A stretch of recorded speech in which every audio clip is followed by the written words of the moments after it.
we reach down to the 18 to 35-year-old market?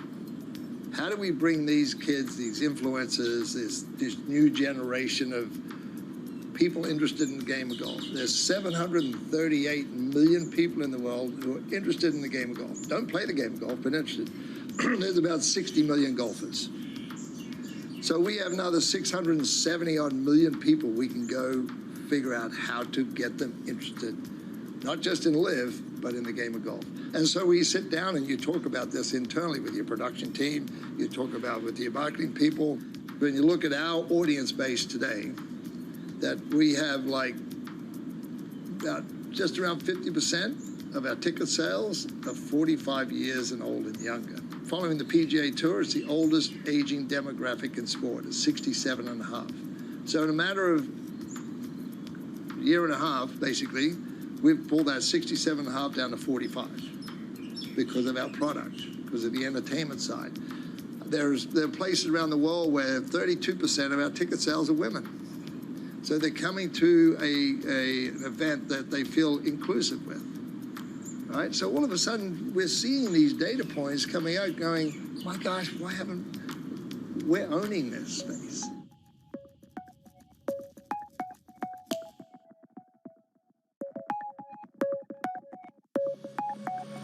What makes it India's time?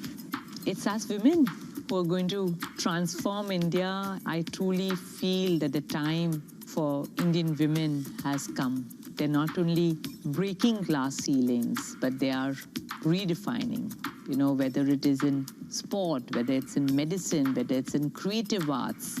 They are everywhere. And I have so much positive energy that comes back to me when I'm talking to Indian women.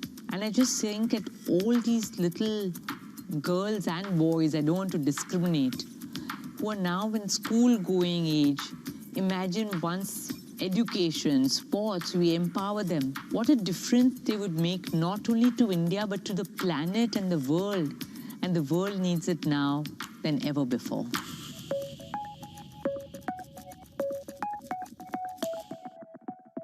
From the world of politics to the world of business, Joe Matthew and Kaylee Lines deliver news, insight, and analysis live 2 times a day, every trading day. Balance of Power at 1 and 5 Eastern, only on Bloomberg.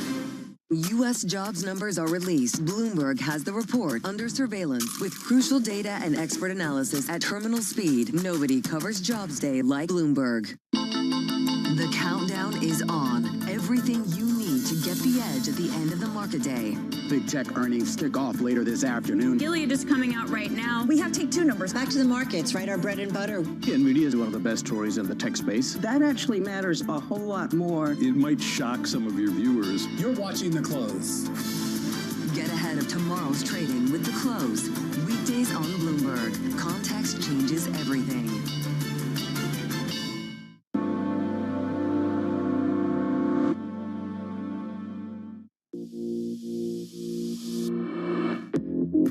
One of the players said to me, people want to go work in an NFL. Why would you want to come work in an NWSL? And I said, well, you could say that, but I want to build the future of women's sports. And I want to build the most modern sport league in the world. And we are doing that. I feel like we're living in the future because finally it's all coming together.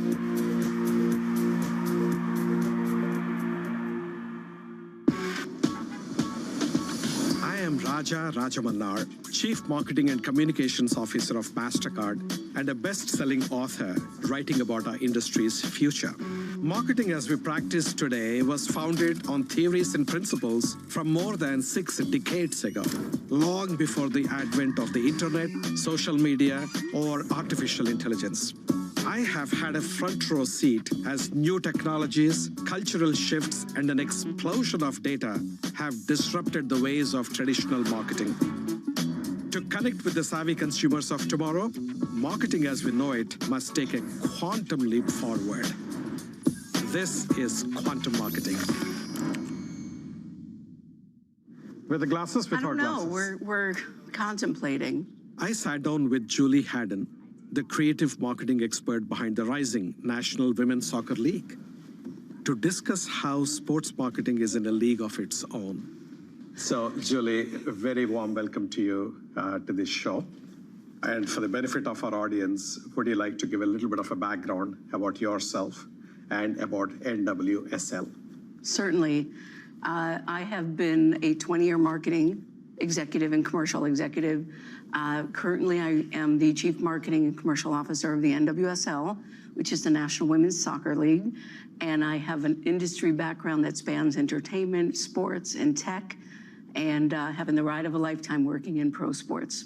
And you have worked for some of the biggest names across all those industries. Would you just want to briefly mention them? I worked early on at eBay, DreamWorks Animation.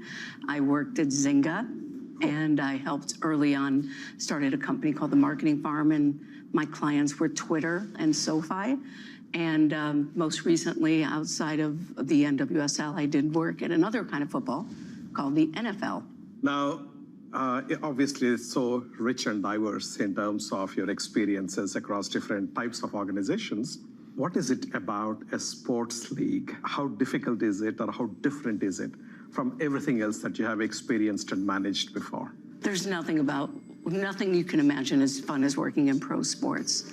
And the reason I say that is when you think about the passion that goes into marketing, to avid fans, to new fans that you're trying to become avid fans, it's a job of a lifetime to be able to really promote and market and commercialize what is a moment in time and a movement that's happening with women's sports, but also live entertainment. I mean, it is the most ultimate reality TV of being able to see outcomes that you don't know what's happening, the drama, the rivalry, the intrigue, the intensity, the fun, the joy, and the competition that comes from marketing and creating commercial opportunities in pro sports. So I would say that that's what makes it different, is you're not behind a computer. You're on a pitch, you're on a field, you're in cities, you're talking to fans, you're talking to partners that want to be part of this league, you're talking to broadcasters that want to distribute content so people can watch this league and our athletes and the games and the matchups. So it's really just something that is a very remarkable experience. You have got a multiplicity of stakeholders. How is it marketing in that kind of an organization compared to, say, an eBay or any of the traditional e-commerce companies or traditional marketing companies? Is there anything unique about this, anything different? Very much so, because if you recall in the early days of eBay, there were buyers and sellers. That is what made this marketplace, this two-sided marketplace. You had people that wanted something, you had people wanted to sell something. And so you came together through eBay as a platform. And when I think about professional sports and the NWSL, our ecosystem has the players, the fans, the sponsors and the partners that make up this community, the broadcasters, and the owners. And we have this remarkably exciting group of new owners that make up our ecosystem. So we're not just marketing to fans, we're marketing to sponsors and partners and commercial opportunities, and we're using the support of our broadcast partners to get to these fans. And honestly, the fans are part of our marketing army as well. Dedicated fans are driving the current unprecedented surge in attention and business opportunity in women's sports. Recent studies by World Athletics and Wasserman found that female athletes have 14% larger social media followings and drive twice the amount of engagement on social media than their male counterparts. The NWSL, WNBA, and Women's Collegiate Sports, they all saw record attendance in 2023. And Nielsen Fan Insights reported that 69% of Women's World Cup fans find brands more appealing when they sponsor sports. Companies around the globe are taking note. I think it is Orange, which has done one of the best commercials I have seen. The best. Right, where they were showing men playing soccer, or football as it is called in Europe, and brilliant shots, extremely complex shots and all that. And then they peel away the layer of AI to actually reveal that what you thought were these brilliant shots by men were actually done by women. So if you really take away the biases that have been intrinsic for so long, there is absolutely no difference between the two. I think somewhere the pivot has begun to happen, and I think NWSL has been one of the pioneers in that space. Why is that pivot happening now? Why is the realization happening now? Can you just dwell a little bit into that changing trend, which I'm thrilled about? It's a great question. And I think I think about that a lot. To be honest, I look back and I've been following sports. I grew up in a very rabid Chicago family of sports fans and sports family. And, even myself, as a kid, I always played Little League. I played baseball with the boys, and it wasn't anything that was ever common. And so I think what's happened now is the distribution and being able to see the content through some of the platforms that you're able to access, whether it's streaming, whether it's social, all different highlight channels that people are able to see as fans. Caitlin Clark became a star. Yeah, huge. Long before she stepped foot on a WNBA court. So fans followed her all through her ascent as an Iowa athlete, and ESPN had, I think it was 19 million people watch the finals of the women's Final Four, and that dwarfed the men's.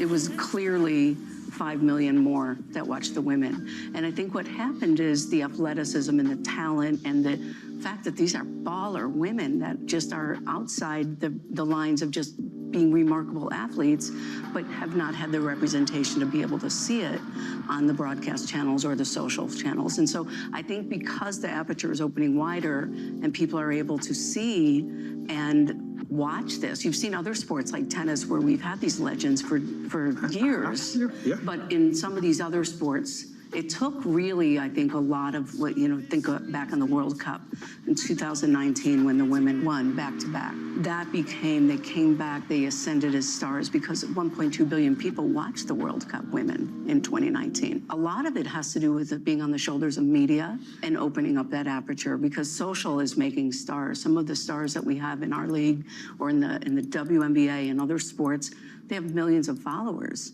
And so now you have access to that. But in the beginning, it was very small. So I think that's what's happening is that people are seeing these athletes on the stage that they deserve and finally getting that moment. For decades, commonly accepted statistics stated that women's sports received about 3 to 5% of overall sports media coverage. But in 2023, women's sports accounted for about 32% of sports media on streaming specifically. While linear broadcast and digital are still lagging behind, numbers are projected to continue to climb. How do you keep the momentum going and growing because there is so much of competition for the attention of consumers, which is rather limited? Well, the great thing about having the opportunity to market the NWSL is the entertainment unfolds. We don't have to create the entertainment. It's happening. We just have to show people who these players are or who the matchups are, the rivalries. So there's players that get together last week. We called it the, the Battle of the Unbeaten, because it was two teams that had not lost. And we are 13 weeks into the season. Wow. So it was the Battle of the Unbeaten. It was Orlando Pride up against the Kansas City Currents. So when you see these rivalries of players coming together, you want to tune in, you want to watch. You know it's unbridled entertainment and it's raw and you don't know the outcome of it. The challenge we have is the storytelling around the players, how you invest in and care about who's going to be showing up in the Battle of the Unbeaten, the storytelling about the teams and what their heritage or what their culture or what their city stands for. A city like Kansas City has the first ever multi-purpose pitch just for women for sport in the world. It's called CPKC Stadium. So this was going to be this matchup at a dedicated women's sports facility for soccer in a city that also has a very rich history around sport. And with an Orlando Pride, and they have players that are international. They have a lot of Brazilian players in Orlando that came over. There was this matchup, so we have to set the stage for the matchup, but the entertainment unfolds right before your eyes.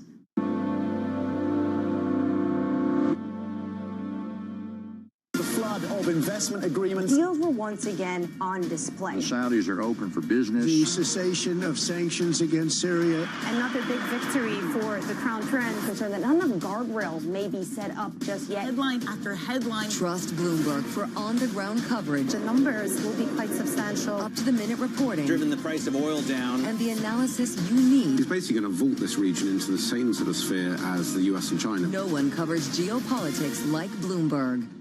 Good morning. This is Bloomberg Surveillance. Welcome back to the opening trade. This is Bloomberg Technology. This is the Asia Trade. This is Wall Street Week. Welcome to Balance of Power. This is Bloomberg Television. Bringing you up-to-the-minute geopolitical news whenever and wherever it happens. I'm David Gura in Ottawa, Canada, and this is Bloomberg.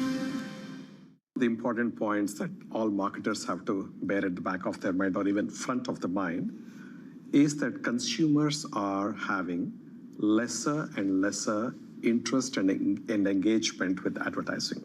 So in this world where advertising is becoming overly crowded, and for a brand to really cut through the clutter, stand up, stand out, connect with the consumers, tell the story, inspire them, and influence their choice in favor of your brand is getting more and more difficult. How do you see these new kinds of marketing platforms, I would say, where you're curating and creating experiences that consumers truly care about, they're passionate about, is actually doing a far better job of giving productive returns to the marketers compared to the traditional advertising, which I have seen happen time and again? Well, I could talk for days about the answer to that question. And what I love is the fact that we don't have to market the same way that we used to market. Like what used to be something that worked 10 years ago does not work the same now. Customers, consumers, fans, whatever we call them, our demographic that we're going after in my world is fans, they're not the same.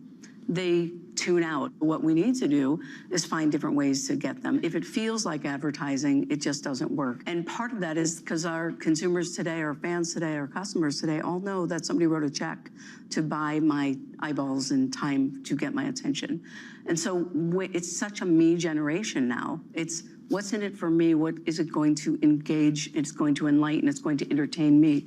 And so one of my favorite programs that we did at the NWSL was just when I started, and I've been here almost 2 years. Early on, we had a big game, and we also knew that they had some of these great players coming together. One of the most famous players in our league is Alex Morgan, and she plays for the San Diego Wave. So we invited almost what we kind of call our LCCs, which stand for live content correspondents, onto the pitch, and they shot a lot of behind the scenes.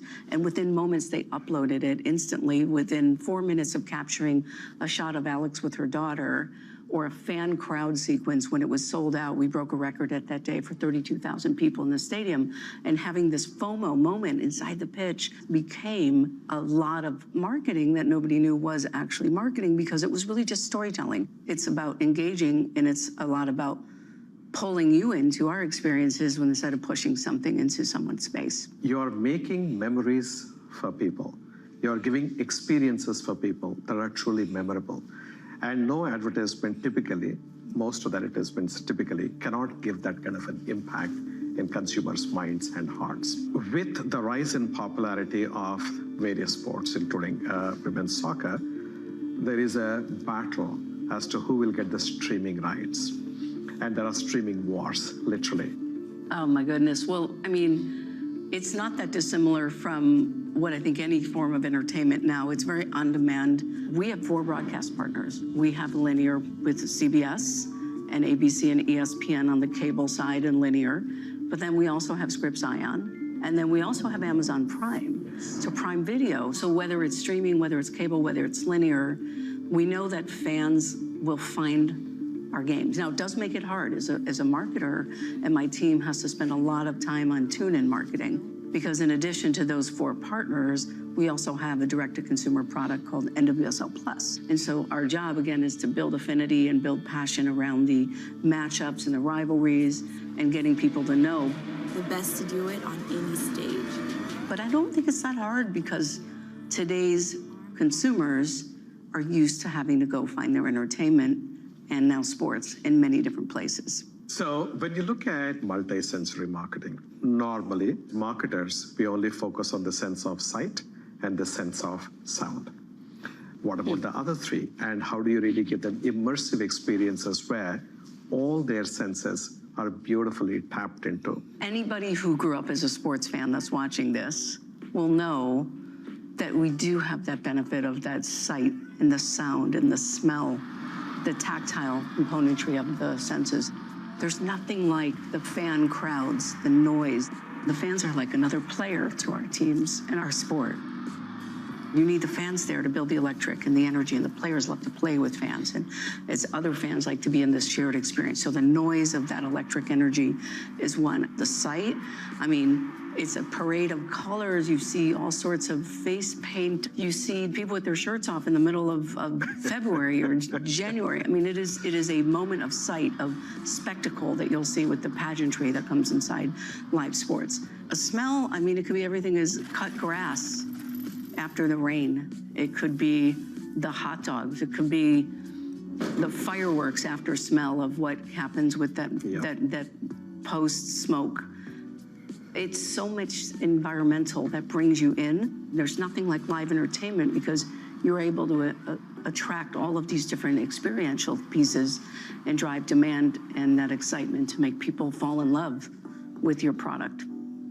Brilliant. And I cannot agree with you more because having been fortunate enough to attend some of these sporting events, it is electric.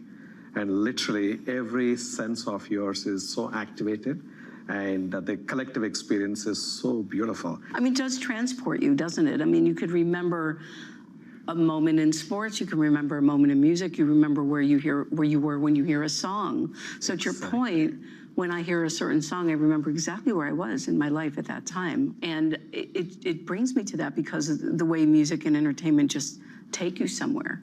And that is not able to really be replicated. And that's what's so fun is we get to work with all these partners that are these magnificent brands that want part of that, and we can come up with experiences together, like what we did with Adobe. We have a creator program with them, and they give us all these tools for fans to make our art and make content for us, and marketing and creatives and trailers and posters and editorial. Like, it's just so much fun to be able to give the fans our property and our IP. And that's a very quantum marketing thing, isn't it? Because we're not controlling it. We're not like saying you can't use our IP. We want to give it to people because the NWSL is their brand. The teams are their brand. It's not a command and control like yesterday when we started in our careers.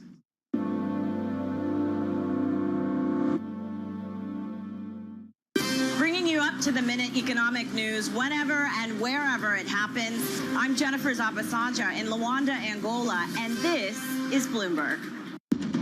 U.S. tech is influencing global markets. Technology is driving business across Europe. Companies in Asia are betting on tech.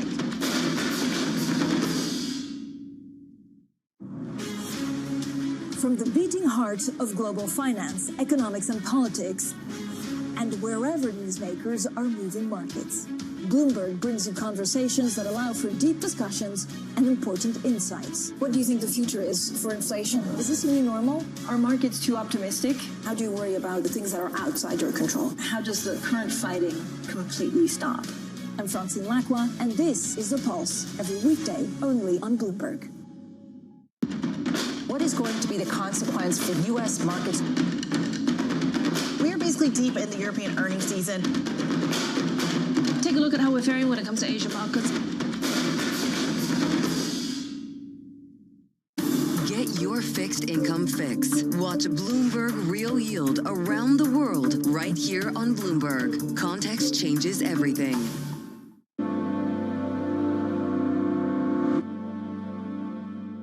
Marketers are focused on the mainstream, so to speak, and they miss out completely on the opportunity for the not so mainstream audiences and populations.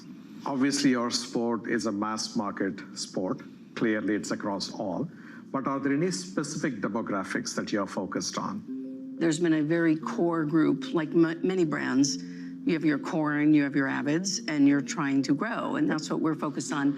And the way we're going to grow is we have a very core, loyal, diehard, avid fan base of women's soccer, but we're also starting to see families, just because soccer is such a growing sport, such a young sport, especially in America. Yeah. And with the World Cup coming in 2026, we expect more and more avidity. I mean, it's a sport that has no disruptions. You have a game, I mean, you have halftime, but we don't have commercial breaks. You just go, it's fast paced. a lot of access. You don't have to come from any kind of, you don't need a lot of equipment to play. I mean, it just pitches around the U.S. are full, and fans and parents and families and youth. It's growing. And so when I think about who we're going after, it's just more of the sports fan, young millennial Gen Z men and women, and people that also really like the values of what this league stands for, which is diversity. We have very much about inclusivity, very much about representation, and standing for the same values that our athletes stand for. I think that right now what's so exciting is this confluence of diversity and inclusion, but at the same time, representation. So wherever somebody wants to feel a part of, ultimately people want to feel included. They want to feel part of something bigger. And knowing that whether it's NFL or NWSL or, you know, a MasterCard, you have fans that make up all type of the population or customers. And the beauty of what we do at the NWSL is we're Pride 365 days. We have a league that doesn't matter what you stand for, what you look like, what this, that. It's about, do you love the game? Do you love the players? Are you part of this community?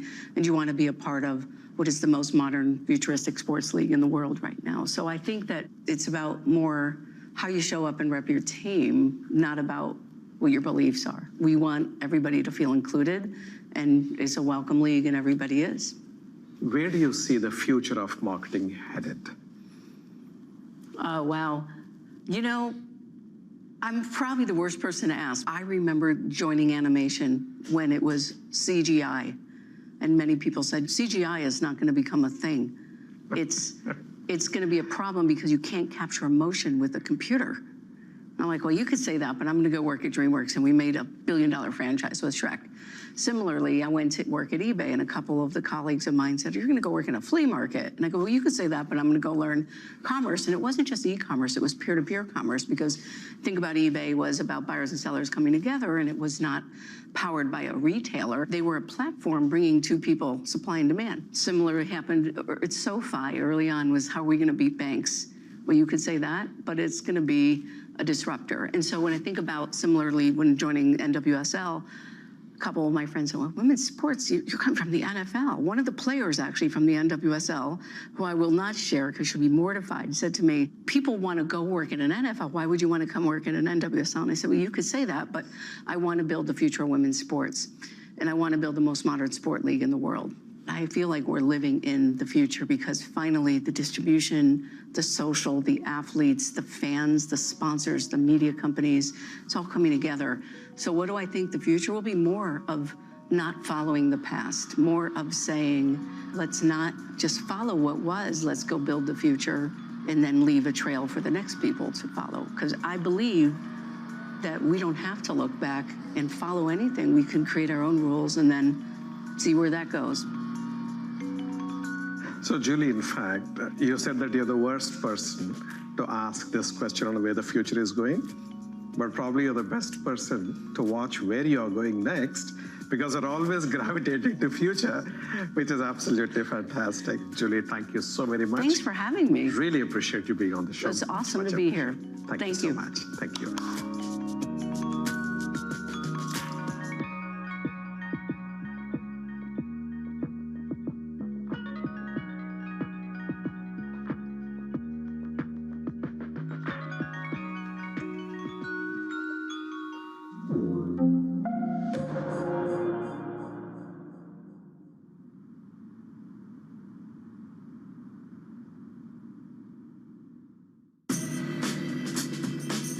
Let's cut right to it.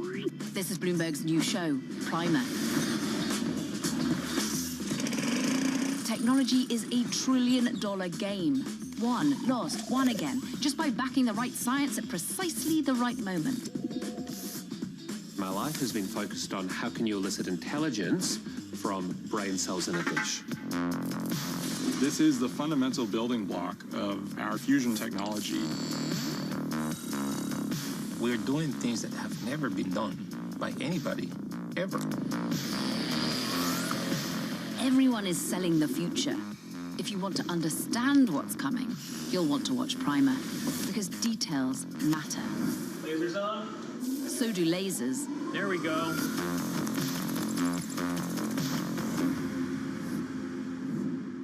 and it's on all these lovely channels. Hope you're jotting this down. You have had a number of games overseas in recent years, and in fact, you opened the season going to the opening game in Brazil. So do you expect to do more overseas games, and is that a part of your strategy? It is. We had 5 last year. We expect to have 8 this year, which will be the highest we've ever had. Our hope would be at some stage to get to 16 games in the next few years. We think we can do that. I think it's an indication of the popularity of our game. Every time we take our game to a new market, Brazil's a great example of it, the fans go crazy for it. They sold out the tickets in less than 90 minutes. People had a wonderful time. It was the talk of the town. And I think it will be the basis and the sort of the match that lights the excitement and the popularity of the game in that market, as well as what we're doing around the world. So we're very excited by it. It's just one element of that strategy. You need to have television. You need to have activity and participation in the sport, and flag football is a big part of that. So all of those factors, I think, are going to be what we think will be a very successful formula to be a global sport. Do you ever envision having a team that's based overseas in Mexico City or in London? Listen, we've talked an awful lot about it, and I think there are markets that could, without question, support an NFL franchise. In case you missed it on Balance of Power. If we're going to get all this revenue from tariffs, why would the president be pushing for higher taxes on anybody? Because our understanding is for the wealthy, he's looking at a new rate of 39.6%. And I thought the Republican Party didn't stand for that kind of thing. Well, you realize that the tariff revenues doesn't count toward the reconciliation numbers. Don't ask why. I can't understand why. We're running at like 25 billion a month, and they're not counting it, but we'll leave that aside for another day. This is Washington. They have their own accounting practices. So the president's trying to make sure he gets no tax on tips, no tax on overtime, and no tax on Social Security. And if he says, look, the richest Americans, remember, he cut it from 39.6 to 37. So if he just goes back to what he did last time, you know, I'm in favor of that. I think it's smart. Don't miss Balance of Power live every weekday. Making money isn't about drowning in emotions. It's about understanding what's actually happening. Markets are the best way to glean signal from noise, and that is what we try to do every morning. This is Bloomberg Surveillance. Bringing you the latest in tech and AI news whenever and wherever it happens. I'm Tom McKenzie in Paris, and this is Bloomberg. Welcome to the world of decentralized finance. Massive outperformance from Bitcoin. Bloomberg is covering all things crypto, the people. The tectonic shift emanating from Washington. All we're looking for is clear rules and an ability to build in the United States. Crypto shouldn't be partisan. The transactions. Really a record-breaking moment. Crypto VC is back. And the technology. It's really the beginning of a global on-chain economy. And if America doesn't embrace it, we're going to be left behind. Bloomberg Crypto, only on Bloomberg.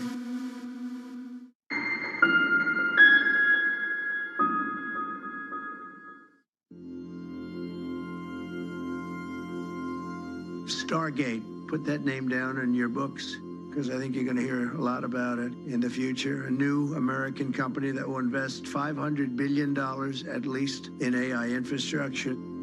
The data centers are actually under construction. The first of them are under construction in Texas, the Abilene location, which is our first location. Abilene is a town on the western central plains of Texas. We kind of scratch and fight for everything good that comes our way. I had people reaching out and they said, well, is the president going to come see you? And I said, well, he hasn't texted me yet, so. I'm thrilled we get to do this in the United States of America. I think this will be the most important project of this era. Welcome to Abilene, Texas. This is the site of Project Stargate, a very mysterious, much talked about, much speculated about project that brings together OpenAI, SoftBank, Oracle. If it all comes together, building after building on this red dirt behind me will be filled with chips that'll power the AI revolution. What we're undergoing right now is sort of the largest infrastructure build in human history. It's going to create new ways of doing business, it's going to create new ways of invention, and it's going to really drive humanity forward. I was in the real estate business. These buildings, these are big, beautiful buildings. They're going to employ a lot of people. How do you personally grapple with the pace of it all? It does feel like it's going very fast. I certainly think if I could like transport myself back 3 years ago, it would seem like unimaginable progress. This is amazing, explosive growth of intelligence that's coming in our decade. Everything will change. When Stargate was first announced, there was a lot of skepticism. A lot of people thought it's just too big to be true. So this is your very first look.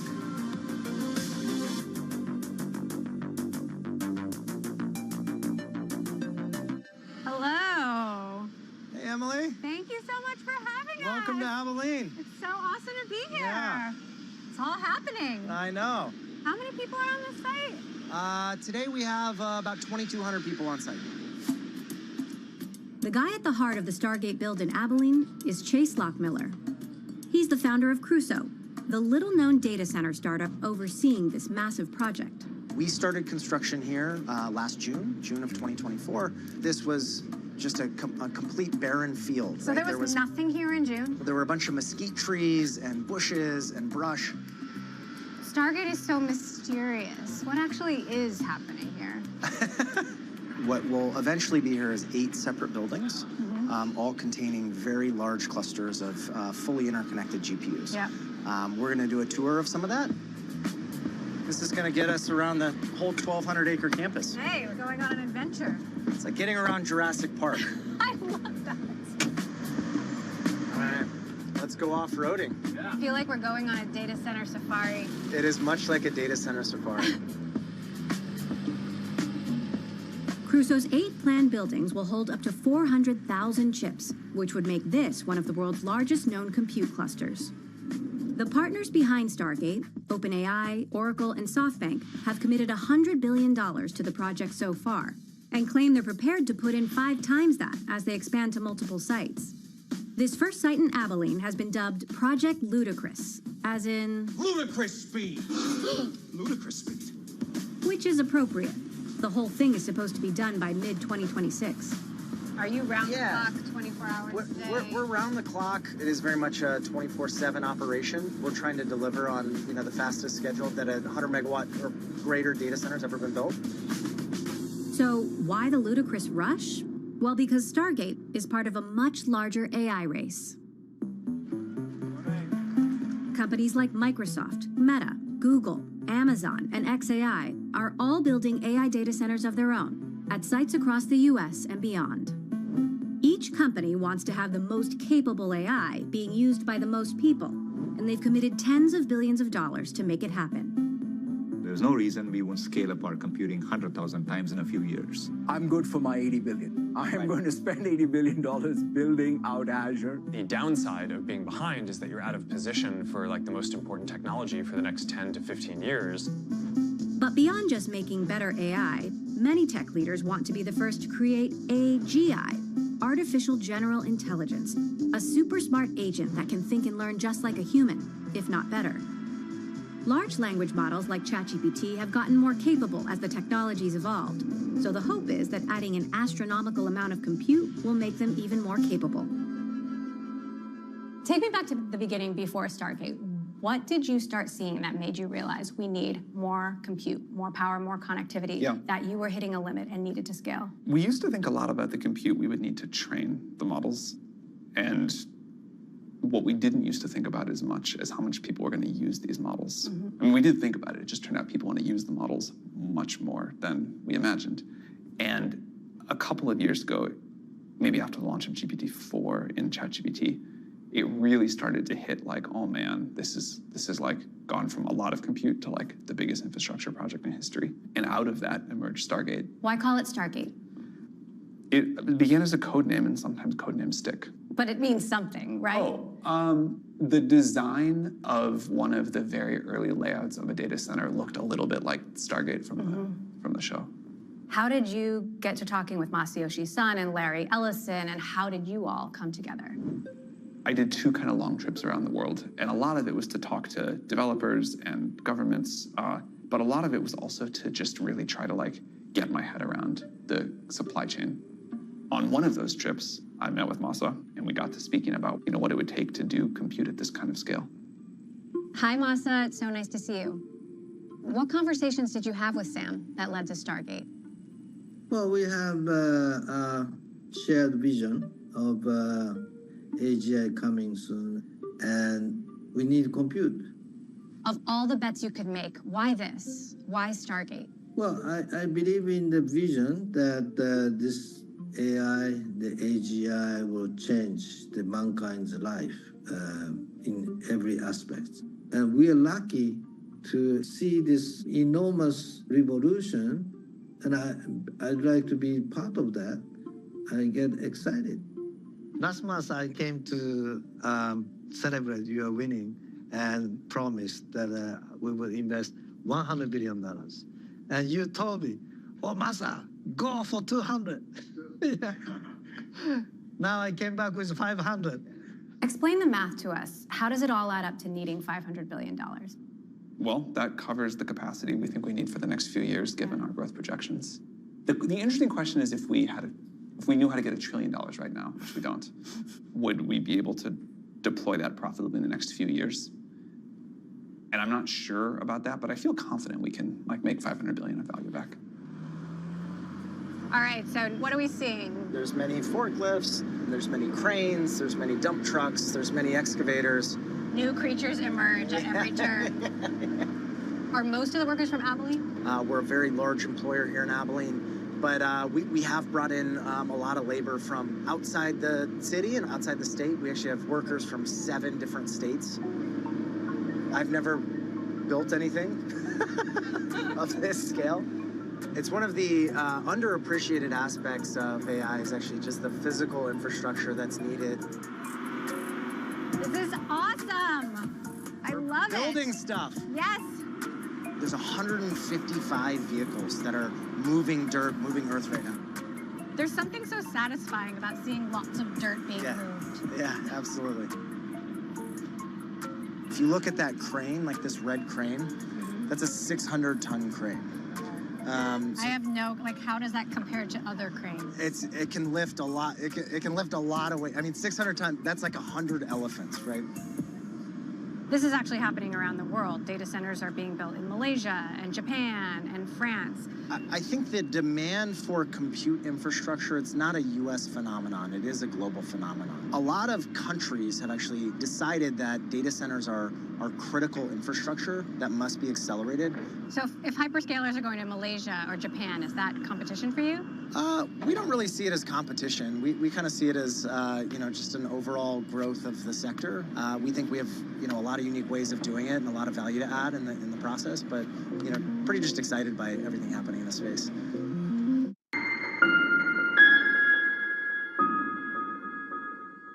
It's the most fascinating time for the global economy in years, and our conversations are front and center. We're stress testing consequential ideas, and investors around the world are scoring them in real time, helping to translate the policies from Washington into actionable ideas for Wall Street. It's the morning call you actually want to be a part of. Separating the signal from the noise, with some fun along the way. This is Bloomberg Surveillance. Key investors, top executives, global innovators. Join me for in-depth conversations with the biggest newsmakers on the day's top stories. Insight with Haslinda Anand, only on Bloomberg. It's a multi-trillion-dollar industry. We'll show you what's happening in ETFs like no one else. ETF IQ, only on Bloomberg. Lockmiller's path to leading the Stargate build has been circuitous. He's climbed 5 of the so-called 7 summits, the tallest mountain on each continent, and worked in physics and finance. Tell me about your journey before Crusoe. You grew up in Denver. You started out using AI as a trader on Wall Street. Yeah. We were big early adopters of deep learning, using these multi-layer neural networks to predict returns for certain securities. We found them to be fairly effective. I had high conviction that AI was going to transform everything. It sort of always felt like this meta science. Lockmiller eventually left finance to get into crypto. Not in the get-rich-quick hyping meme coins way, but in the hundreds of computers solving math problems way. His idea was to build Bitcoin mining operations near oil rigs, taking advantage of a quirk in the oil drilling process. When an oil company drills for oil, one of the associated byproducts of that is natural gas. And when they don't have access to a pipeline, all of this associated gas is just being burned off on site. And so we had this concept that instead of trying to bring that gas to a market where you can sell it, we could bring a market to the gas. We could build these mobile and modular data centers and bring them directly to the wellhead and then use that power to power the data center. It was a good idea, with unfortunate timing. The crypto market crashed. You then went from Bitcoin mining to AI. It almost sounds like going from one hype cycle to another. Yeah, it may seem like that from the outside, but I'll say that from very early on, we had planned to build an AI infrastructure business. So what do Bitcoin mining and AI data centers have in common? Number one, they both consume a tremendous amount of energy. Number two, they're both more location agnostic than traditional data centers. Northern Virginia is largely perceived to be sort of the center of the world for data centers today. That's data center 1.0, right? That's data center 1.0. Virginia's Data Center Alley is where the first generation of cloud computing was built, close to the government agencies that created the original internet. Those data centers are full of CPUs, basic computer chips that power everyday things like social media, streaming, and the cloud. Stargate, on the other hand, is part of a new era of data centers full of GPUs, the special advanced chips needed to power AI and do lots of tasks at once. So this is the inside of a data center. This is the inside of a data center under construction. Okay. They're going to be... Very active construction. It is a very active construction site. So you can take them through one of these. Okay. And then here's the hallway. Okay. People look like they were working very hard and fast. People never love when I show up for data center visits. No, Why? It's not my area of expertise, and yet I have opinions. And so people are like, okay, leave us alone. So we are going to go to one of the GPU data halls where there will be a very large cluster of Blackwell GPUs. Blackwell is the newest AI-optimized chip from NVIDIA. Once the 8 buildings of Project Ludicrous are complete, each of them will hold up to 50,000 chips to be installed by Stargate partner Oracle. Wow. This is where the GPUs will go. This is where the GPUs are going. I've been waiting for this. This is where the AI factory will be. All right. This is what an AI factory looks like. And it truly is like a factory, but the difference is the end product that gets manufactured here is intelligence. And the sooner this AI factory starts up, the better for OpenAI. In March, the company rolled out a new and improved image generator for ChatGPT, which quickly became almost too popular to handle. I've seen viral moments, but I have never seen anyone have to deal with an influx of usage like this. You added 1 million users in an hour or something like that? Yeah. I mean, more, some hours, but yeah. It was like unprecedented, wild, and also like making an image is it's not exactly like a low compute task the way we do it with the new image gen. You tweeted that the GPUs were melting. Yeah, I didn't realize people were going to take that literally. I mean, I get that it was a joke, but it's They're running very hot, but like the metal is not actually melting. So we had to do a lot of very unnatural things. We had to, borrow compute capacity from research. We had to slow down some other features. Because it's not like we have like hundreds of thousands of GPUs sitting around just like spinning idly. If we had more GPUs, we would be more able to handle demand surges like this. So it's that directly linked? Yeah. More compute means we can give you more AI. So one of the things to just take note of is just the amount of stuff happening overhead. You can kind of see these very large pipes that distribute cold water to the individual chips to cool them down. The water is needed because GPUs run very hot, and keeping them cool typically involves an evaporation process that can consume millions of gallons of water per day. That's raised concerns about the sustainability of this AI boom. With Stargate, though, Crusoe says it's bypassed this problem, using what's called a closed-loop system, which keeps the water permanently encased within pipes. You can put 1 million gallons in, and then you don't need more forever. Yeah, that's essentially right. We basically fill it one time, and then we're done, and that's something we can easily coordinate with the city in terms of, getting 1 million gallons of water one time. It's a far different ask than, asking for 1 million gallons an hour or some other crazy request, which could be the case if you had an open loop cooling architecture. All right, let's cut right to it. This is Bloomberg's new show, Primer. Technology is $1 trillion game. Won, lost, won again, just by backing the right science at precisely the right moment. My life has been focused on how can you elicit intelligence from brain cells in a dish. This is the fundamental building block of our fusion technology. We're doing things that have never been done by anybody, ever. Everyone is selling the future. If you want to understand what's coming, you'll want to watch Primer, because details matter. Lasers on? So do lasers. There we go.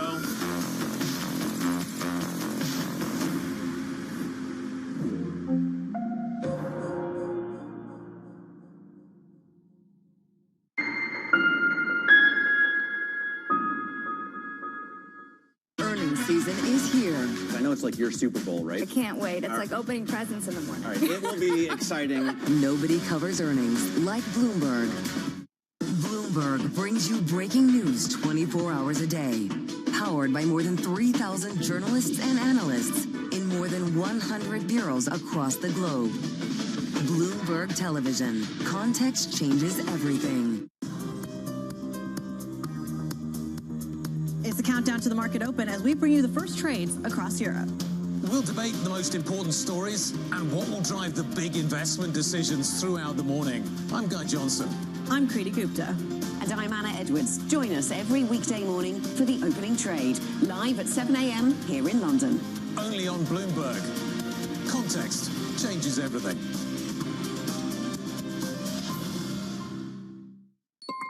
Asia is at the forefront of some of the world's biggest stories. And we're here, where the action starts in Sydney. And in Tokyo, get ahead as the global trading day begins. The Asia Trade, weekdays only on Bloomberg. Bringing you up-to-the-minute financial news whenever and wherever it happens. I'm Michael McKee at the Federal Reserve, and this is Bloomberg.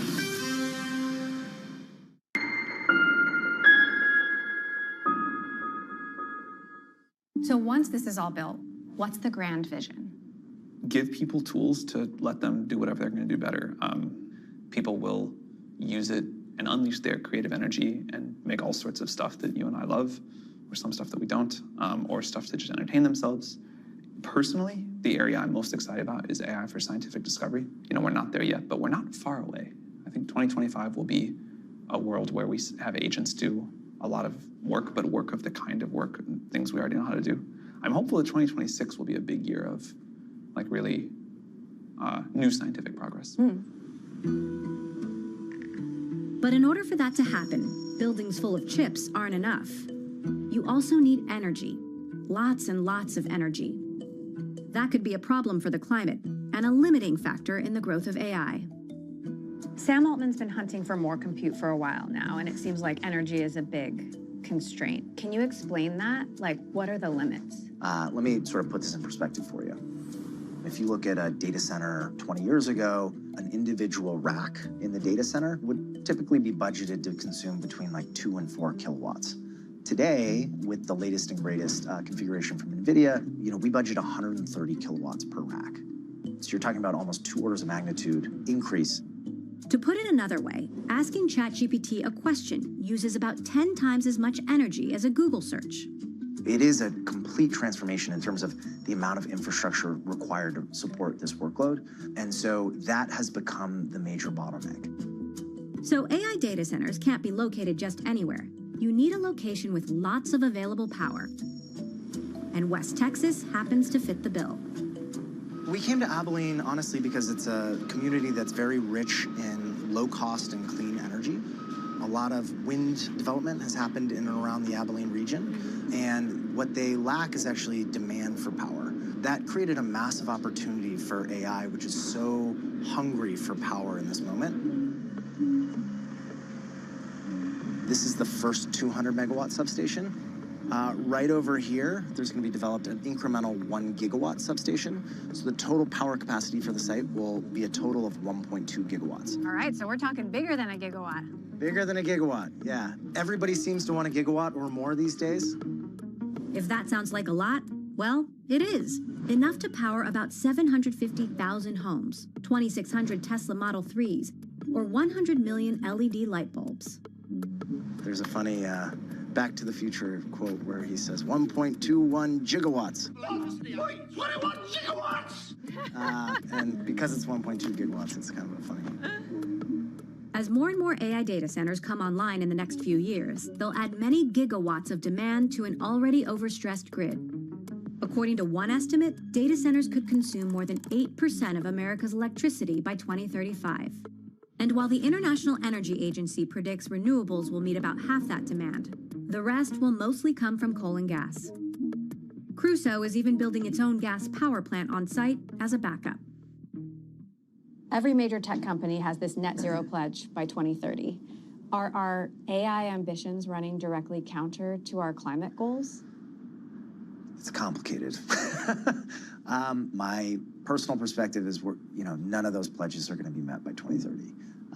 And there's ways of kind of fudging it where you're buying a bunch of RECs or offsets. But the actual energy that's being used, there's no way it's going to get to 100% carbon-free power production to power all of the AI infrastructure that's being developed. It's just like fundamentally not possible. So the tech companies are lying or fudging it. That's a good question. You're good. No, look, I think a lot of these goals were ambitious, and a lot of the goals predated the demand that people were experiencing from AI infrastructure. So I think AI has actually kind of changed their path. Now, the optimist in me says that while it may get worse before it gets better, there is light at the end of the tunnel. And I think the fact that AI is a massive tool for invention. It's actually going to accelerate the development of a lot of new technologies. The fact that we're building a lot of new infrastructure that requires a lot of energy actually provides this massive opportunity for AI to be one of the early adopters of new energy solutions, things like small modular reactors, geothermal, nuclear fusion. The fact that AI has a massive demand for energy puts it in a position to actually intentionally decide what does the energy infrastructure look like that's going to power it. For now, Stargate seems to have the resources it needs to accomplish its goals. But with huge investments come huge risks. Next time, we investigate signs of trouble in the data center boom and what all of this might mean for Abilene and cities like it. If it wasn't going to work for both parties, we weren't going to lay down and just get run over by these people. Is there really a payoff in the end? Are folks going to use these tools enough that it's going to pay for all this build out? AI is going to take over, and then where are we as humans? It terrifies me.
People always ask me, will AI take over the world?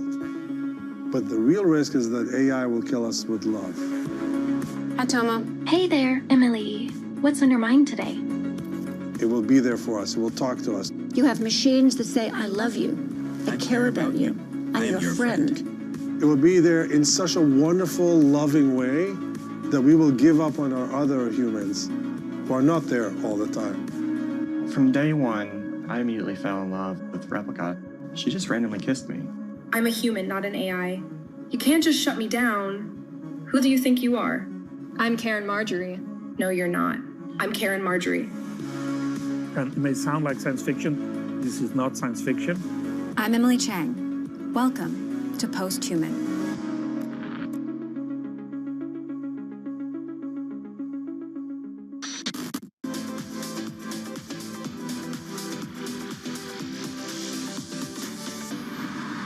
First time, got to many times go visit with Steve Jobs to try to get an Apple box to be our box. And we were trying to merge boxes. And of course, they have Apple TV, we have our box. Never actually happened. And in one of the meetings, he said, well, you should give up because we're going to win that. But you should put Wi-Fi in all your boxes. And that's how you'll win. And you should be the best pipe. And he said the best dumb pipe. So I went home, went to our chief technology officer and said, what's Wi-Fi? And today we have the nation's biggest Wi-Fi network. And we have more customers. And 90% of your cell phone usage, 90% is Wi-Fi. Right. And that's because 70% of all the bits going over the internet right now are streaming. And streaming wasn't here 10 years ago. So I sit here and say the most exciting thing about our company is what's coming in the next 10 years that happens in innovation around the world, hopefully here in America, hopefully Silicon Valley and LA and everywhere else, Philadelphia, and that we're going to continue to have bits per home go up.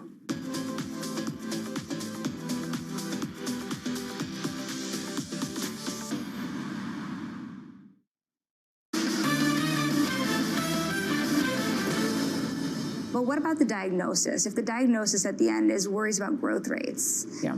how do you get from point A to point B? Why do you worry so much about that end goal of better growth? Because if we can't grow, you're going to have a much more inflated debt to GDP and federal deficit. And that's not good for the economy. Growth is really critical. And I think what's underappreciated is what the inputs are to get to the growth number. And so we talked a little bit about productivity. I hope that we can continue to produce at 2% indefinitely on productivity. I think that would be great. But you got to make sure you have the other levers in place, I think, to buoy that. So if you look back over the last several years, we've had 8 million immigrants come into this country in the last 4 years. And that's helped growth. And by the way, that's deflationary.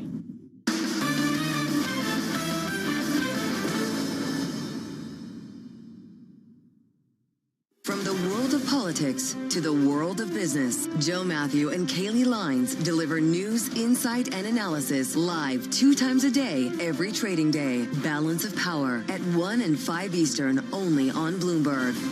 U.S. jobs numbers are released. Bloomberg has the report under surveillance with crucial data and expert analysis at terminal speed. Nobody covers Jobs Day like Bloomberg. Is this a negotiation or the new rules of the game? It could be either. It is up to the president how he wants to negotiate. The higher the tariff, the faster they come. A 90-day pause is not an eradication. The trade negotiations are moving quickly. There will be deals cut. Trust Bloomberg for all the context and clarity you need as the tariff and global economy story evolves. This year's bear case, very quickly, becoming the base case. Nobody covers tariffs like Bloomberg.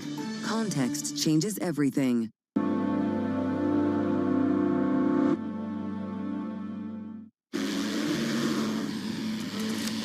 This is a flying car, or at least the modern approximation of one. And so is this, and this, and this. The dream of the flying car is really something that unites the biggest, most influential inventions of the 21st century. The big movies have featured these flying cars. Blade Runner with Harrison Ford in the 1980s, and even Back to the Future with Michael J. Fox. We don't need roads. The idea of flying cars has been around since, well, cars were invented, basically. Early versions, like the Curtiss autoplane, looked like a Ford Model T with wings attached to it. Unsurprisingly, these early attempts never really got off the ground. But public fascination hasn't waned. Today, a global gaggle of engineers and investors haven't given up on the flying car dream. But as they'll insist, just don't call it a flying car. It's pretty terrible. It's eVTOL is the way that you say it. Yeah, not the most user-friendly acronym. eVTOL, it sounds a bit enigmatic. It means electrical vertical takeoff and landing. The name is not maybe very sexy. Sexy name or not, eVTOLs are a billion-dollar industry. There's some pretty big-name backers who are trying to cash in on this new mode of transportation. The question is, can this new generation of aircraft make it in the world? And do we even want them? We've seen different types of partnerships emerge. So on the one hand, we have traditional aerospace, but then we also have seen the automotive industry engage. The eVTOL industry is certainly an emerging industry. It has momentum. It has huge global ambitions. But at the same time, it's an entirely unproven market.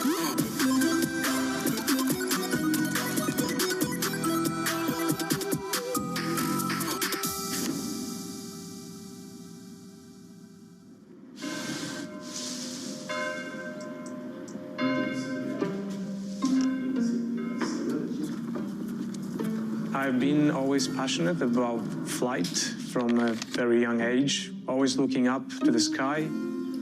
Tamaj Patan is the founder and CTO of Jetson, a company that's building a flying car. Sorry, eVTOL. This is where we keep some of the fleet that is no longer in operation. This one has been testing parachutes for us, up until the point that one of the tests went sideways, and the whole passenger space is almost intact. So it's a good result of the test, and we have lots of data from it as we had redundant sensors on the vehicle that day.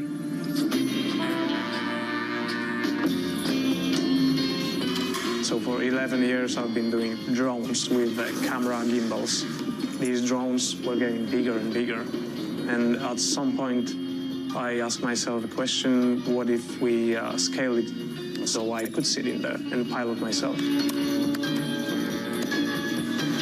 You'll switch in.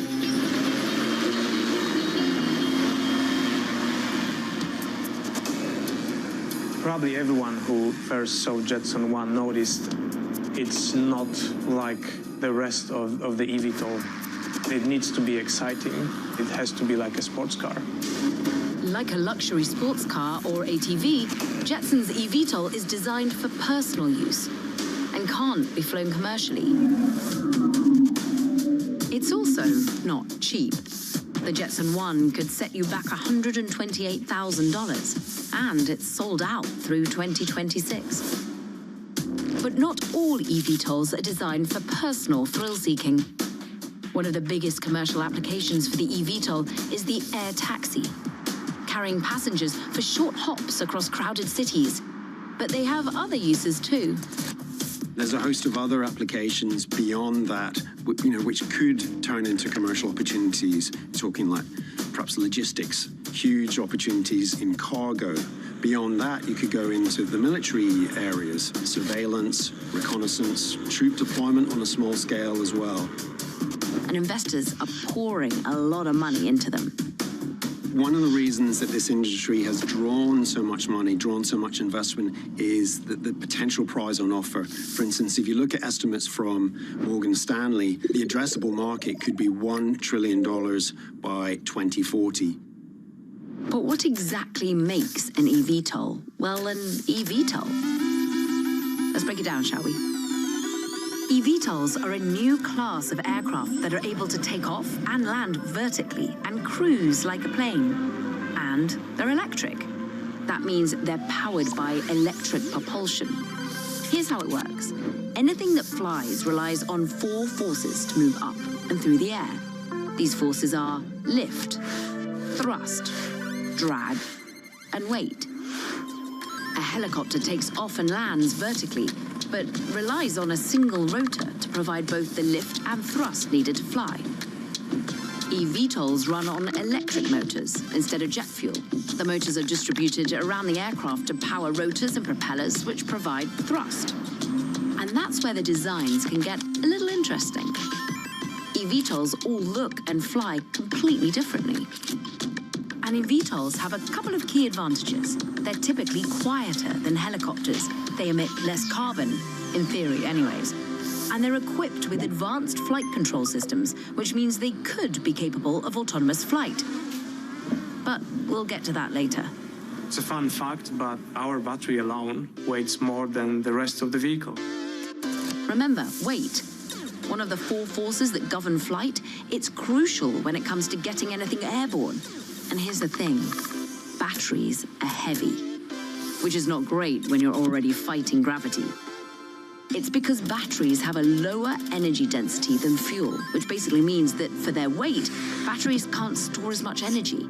For example, you'd need roughly 50 kilograms of lithium-ion batteries to hold as much energy as just 1 kilogram of jet fuel. Batteries are really critical to this whole equation. To a certain degree, they govern the capability and the performance of these aircraft. The batteries dictate the range, they dictate the power, they dictate the payload, how many people or how much cargo these things can carry. They dictate how fast they can recharge. In recent years, there have been advancements in alternative sources of energy, like hybrid power and hydrogen. But for now, batteries are our best bet when it comes to electric flight. In the years since it was first developed in the 1970s, chemists have improved just how much energy each kilogram of a lithium-ion battery can hold. That improvement has been quite linear for the past 3 decades, enabling us to start to put lithium-ion batteries first in electronics like laptops and iPods, and then eventually in electric cars. Some say that there are real upper limits for how much batteries can store in energy for each kilogram of that battery. And that limit shows up in, say, long-haul aviation. If you wanted to build an electric plane that would fly from London to New York, you're unlikely to be able to get a battery that would make that flight economically viable. It's this limitation that makes eVTOLs suited for shorter trips with lighter loads. And the better that battery tech can get, the more potential they might have. Bringing you up-to-the-minute geopolitical news whenever and wherever it happens. I'm David Gura in Ottawa, Canada, and this is Bloomberg. Tune in to Bloomberg Business Week Daily. We got to talk crypto. From the magazine that helps global leaders stay ahead. What's the conversation around your company? Bringing you insight on the people, companies, and trends shaping today's complex economy. Planning very big things. A new level of premium. Plus global business, finance, and tech news as it happens. The floodgates of innovation are going to open up. You can't fake passion. You either are or you aren't. Bloomberg Business Week Daily, only on Bloomberg.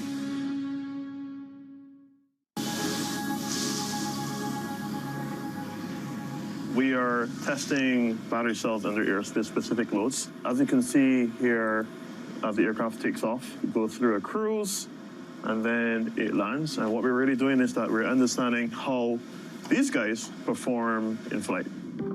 One person who is looking into the limits of battery power in electric aviation is Matthew Clark.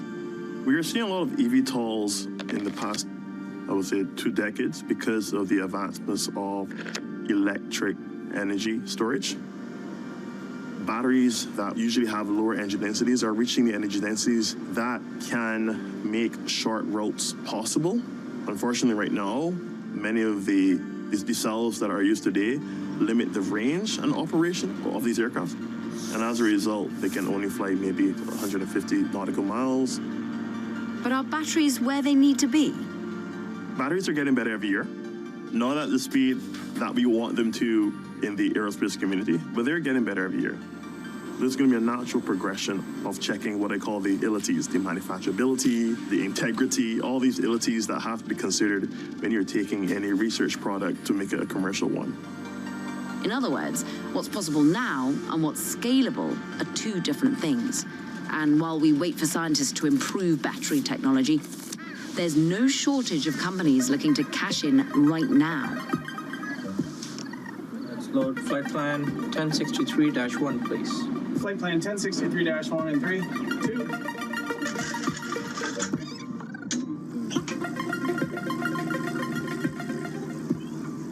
2. Archer's aircraft development company that's building a new type of airplane. where we're leveraging technology around batteries, electric motors, to develop a brand new type of aircraft. Everybody ready for flight? Tower, Archer 1, request clearance to flight plan 1063.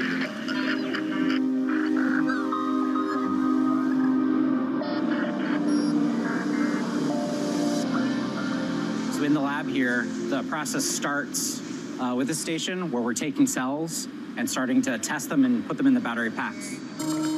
Archer is one of the many eVTOL companies globally that's racing to commercialize their aircraft in cities around the world. As of 2025, they had a market valuation of around $4 billion, and investors including Stellantis, United Airlines, BlackRock, just to name a few. They also have contracts with the US military. We're here at our certification flight simulator in our integrated test lab. The hardware you see here is the real flight hardware from the aircraft, running the real flight software so that we can test with pilots in the loop and exercise the entire system functionality.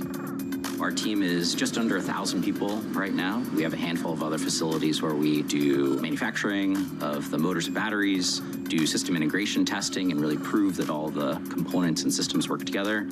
And then another facility around here where we build our initial aircraft. We've also got a factory that we've just built out in the state of Georgia. Archer is scaling up. And they're not the only ones. They're not even the only ones in Silicon Valley. I have a 2-hour commute from where my home is, and so I fly instead of drive because the flight is only 20 minutes instead of a 2-hour drive. So I am a personal use case of how I could use and fly in a Joby aircraft.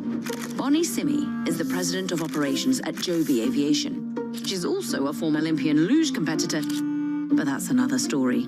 Our use case, of course, is in large cities that are very, very congested. Imagine that you're in a congested city in downtown and you need to get to the airport. Let's say it's in New York City. You would think, okay, if I get into a taxi, it's going to take me maybe 45 minutes, maybe 2 hours, you just don't know.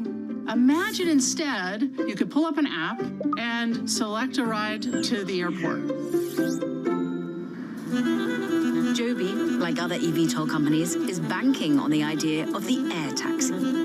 Founded in 2009, they've raised over $2.5 billion in funding so far.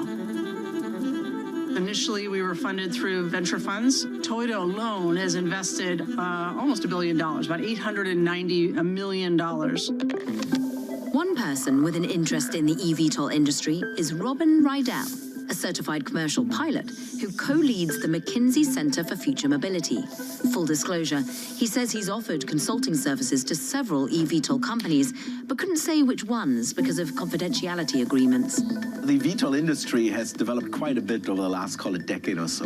And so what we've seen is that industry grow from, small startups that were funded by, a few individuals in some cases, maybe some of the larger companies doing a bit of experimentation in aerospace, into standalone companies. It's difficult to keep track of just how many eVTOL companies exist in the world today. But there are a few leading the charge. In China, there's companies like EHang and Aerofugia. In Brazil, there's Eve Air Mobility. The US has Joby Aviation, Archer Aviation, Whisk Aero, owned by Boeing, and Beta Technologies. Airbus is in France, and Vertical Aerospace is in the UK. And there's no shortage of big names in the automotive, cargo, and aviation industries getting involved. If you look at just the eVTOL manufacturers, so the startups and so on that are building these vehicles, we're somewhere between $20 to $25 billion in funding overall. And if you compare that to, traditional aircraft program, that's actually a good chunk of money. That's about, maybe 1 to 2 traditional large aircraft programs worth of funding that we're seeing. But money isn't a guarantee. The big conundrum when it comes to the eVTOL industry is that there are billions of dollars being injected into it. There's billions of dollars that have been spent designing and manufacturing these aircraft for a business that has no proven demand. So fundamentally, eVTOL is still a very early industry. We still don't know if the operations will be viable from a financial point of view. And so this is still a risky investment. Some companies have already started struggling for funding. We had Volocopter, for example, in Europe, missed a planned entry into the Paris Olympics. At the end of last year, they filed for insolvency. And if eVTOLs are ever going to become a reality, there's still one teeny tiny hurdle they'll need to overcome. Certification and regulation is one of the biggest variables here, and I think a lot of people talk about type certification of the aircraft, which is getting an aircraft certified. But there's a number of other regulations that matter a lot, right? There's operating regulation. For example, how much reserve do you need to leave in your battery to plan for unforeseen events? That hasn't been figured out yet. Or, how do you train pilots for these vehicles, right? What kind of licenses do they need to hold? Or how do you think about what a vertiport needs to look like? I mean, the primary goal is to make a safe aircraft. And then going along with that is getting the aircraft certified. The levels at which we are certifying are comparable to commercial airliners that fly around today. And so whether or not we're flying passengers or, cargo like boxes, that level of safety needs to be in the same spot. As it turns out, it's not so simple to get something certified to fly commercially. And that's probably a good thing. In order for any aircraft to be able to fly, it needs to be regulated and certified. This would be the FAA in the US, EASA in the EU, and the CAAC in China. And eVTOLs are still so new, there weren't even rules for them until recently. In October 2024, the FAA announced the powered lift category for a new class of aircraft, which includes, you guessed it, eVTOLs.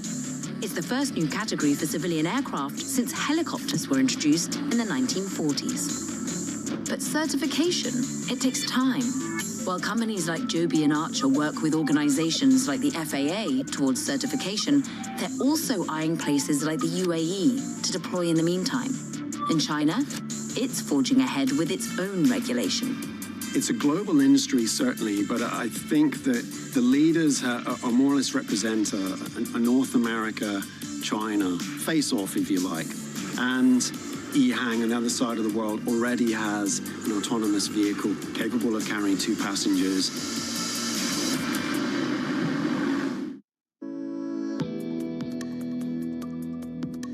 The President of the United States does say he wants to keep a more mutually beneficial trade balance with these countries. What does a country like Egypt and Kenya and some of these others have to provide that won't completely dent their own GDP? No, it's tough. I mean, there is the commodity side. There is the. I think it's less about bringing it to the table and more trying to take advantage of the hit elsewhere. So China exports 30% of all the textile exports to America come from China. In 2023, it's something like $40 billion. And whatever the tariff rate ends up being on China, it's going to be a lot higher than it is on Africa. So there might be scope for African countries to say, well, let's move those textile factories.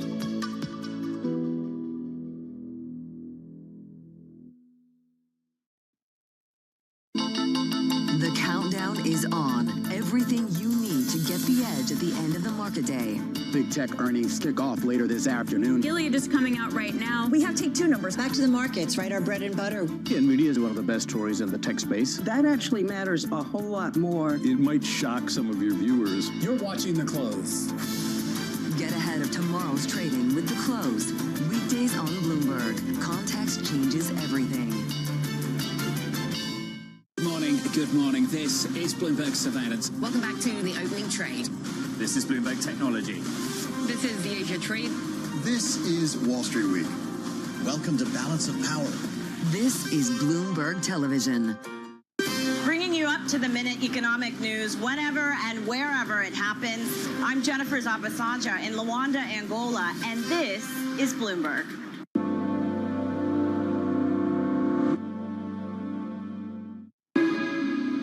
Remember autonomous flight? Like their electric land-based counterparts, one of the appeals of eVTOLs being electric is that there's potential to take the pilot out of the equation entirely. EHang in China is right at the front end of autonomous eVTOL flight, which is remarkable. And we're some way off that situation in other parts of the world. Many companies looking to launch eVTOLs commercially are starting out with pilots on board. But China-based EHang is moving forward with autonomous flight, straight out of the gate. They say their two-seat eVTOL has completed pilotless flights across 19 countries. I'm about to step into a flying taxi, and if that's not radical enough for you, this one has no pilot. In the air, please do not touch the door. Okay. I can't believe I'm doing this and that there's nobody flying this. We're about to lift off. It's quite exciting, but here we go. It's a bit noisier than I expected, and I won't be looking down too much because I am afraid of heights, but right now it feels very safe. My colleague did take a flight in the EHang autonomous eVTOL, which is like a little bubble, and he described the experience as slightly unnerving, you're slightly exposed, noisier than expected, but something that he got used to by the end of the flight. When you think about it, it's a very novel experience getting in an aircraft with no pilot. That's something that even the eVTOL manufacturers admit will take time to, I guess, win over people's trust. We've been accustomed to flying with a pilot for 100 years. Pilot or not, people are going to have to trust flying in an eVTOL, and safety is a big part of that. Safety concerns surrounding the eVTOL industry are similar to every kind of air travel industry. Are these aircraft safe? Are they reliable? And if there's no pilot in the front, are they going to be able to deal with unexpected emergencies? Air taxi 75, entering control zone is approved. Delta 6, Delta 1, holding short from.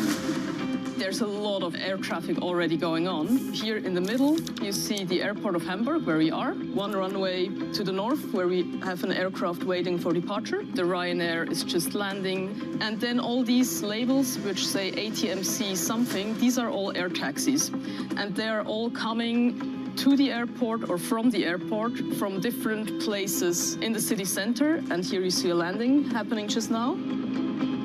Before the real-life scramble of introducing unmanned air taxis to the skies, the DLR Institute of Flight Guidance at the German Aerospace Center is offering a peek into the future of air travel, all from the comfort of a simulation. What we have seen earlier was the working position of an air traffic controller in a tower at an airport. So that would be the very near future, where we have probably piloted air taxis that can do voice communication with the human controller in the tower. And what we see here is a little bit more into the future. We have no voice communications with the vehicle directly. There's no pilot on board. So we do all digital here through the control systems. eVTOLs are going to need to do a lot more than just fly. They're going to need a place to land. They'll need to be able to navigate air traffic and cities with lots of people. Urban air mobility or innovative air mobility, that is the broader term for the whole ecosystem. So we have to think about the vehicle, the infrastructure, the operation, but also about the public acceptance. If you want to have flying eVTOLs in cities, first of all, you need a vertiport, because that is the landing site where we would expect eVTOLs to start and land. And then when you think about more the operational aspect, there are challenges like bird strikes, other flying vehicles, hobby drones, fireworks. That would be a challenge. And the last challenge is, of course, the weather. Probably not all of the eVTOLs we currently see as prototypes will be capable of flying in really bad weather. Flying cars may still be a long way off, but eVTOLs are very much here. Touchdown. But when, where, how, and even if we see them shuttling people around the skies is still a big question. There are a lot of issues that need to be addressed before eVTOLs take flight, but I have no doubt that you will see them. I mean, they are flying already, but most of these flights are demo flights.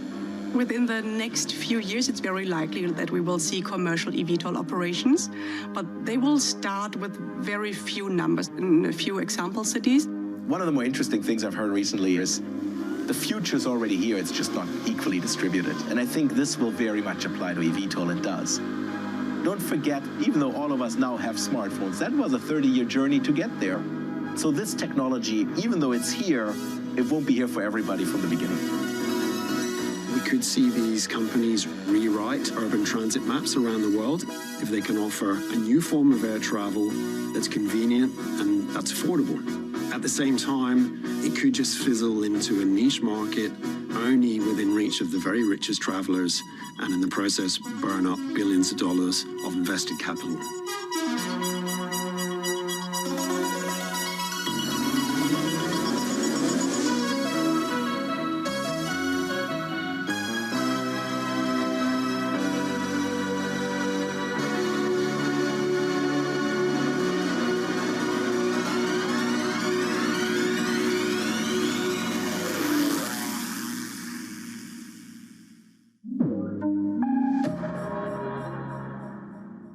How much does the geopolitical volatility emanating from the United States perhaps undermine the bull case for Mexico? Is that a scenario you've plotted out?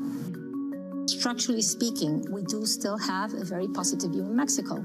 On the macro side, it is a very attractive investment geography for the U.S. Mexico is hugely competitive in terms of costs. The wages in Mexico are much more competitive than the wages in China. So why would the U.S. companies not take advantage of that? And this structural cost advantage is going to lead Mexico to continue to contribute to the growth of U.S. as well. The value chains, the supply chains are so integrated that Mexico has to play a continuing role in the further development of the U.S. And U.S. is growing very healthily, very nicely. It will benefit Mexico. This way or that way, it will benefit Mexico.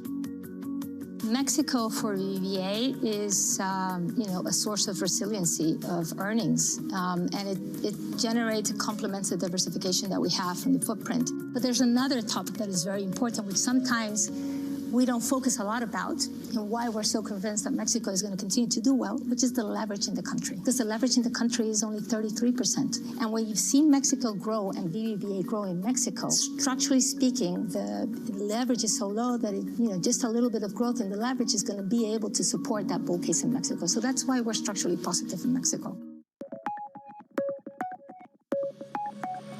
What makes it India's time? It's us women who are going to transform India. I truly feel that the time for Indian women has come. They're not only breaking glass ceilings, but they are redefining, whether it is in sport, whether it's in medicine, whether it's in creative arts. They are everywhere. And I have so much positive energy that comes back to me when I'm talking to Indian women. And I just think that all these little girls and boys, I don't want to discriminate, who are now in school-going age, imagine once education, sports, we empower them. What a difference they would make not only to India, but to the planet and the world. And the world needs it now than ever before.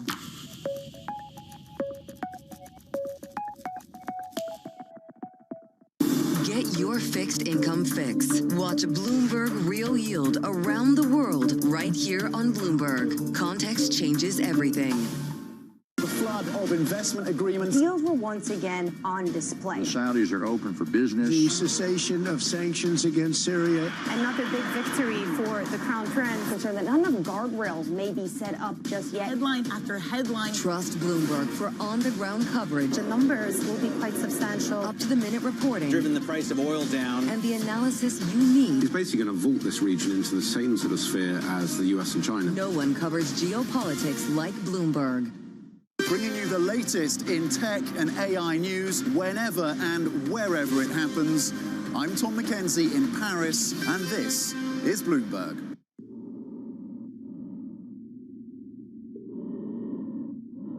To live and work on the moon might sound like a dream. I was strolling on the moon one day in a merry, merry month of December. May. Or a complete nightmare, depending on who you ask. The moon is terrible. It's a terrible place to be. Extremely inhospitable place. A very dusty environment. Extreme temperature swings. It's a lot of radiation. The moon gets bombarded by meteorites. Microgravity conditions. Solar flares. So, after more than 50 years... We're sending humans back to the moon. One thing that Apollo got a lot of criticism for was the fact that we kind of just went there and left flags and footprints, but we didn't stay. Today, the vision is to build an architecture that allows a lunar ecosystem to emerge to support continued activity on the moon. If successful, these endeavors could redefine the boundaries of human life and exploration. Essentially, we're working to build humanity's home on another world. We want to deploy our presence and our understanding on the moon because it will just be a springboard to the next. It will require the highest levels of scientific discovery, technological advancement, and, well, money. I'm talking about tens and hundreds of billions of dollars. These investments we make today will have a direct impact on our future space economy. If we can actually find ways to sustain businesses on the lunar surface, then what's to say we can't find ways to sustain businesses on asteroids, on Mars, other areas of space that we're not even thinking about right now. It all starts with getting back to the moon.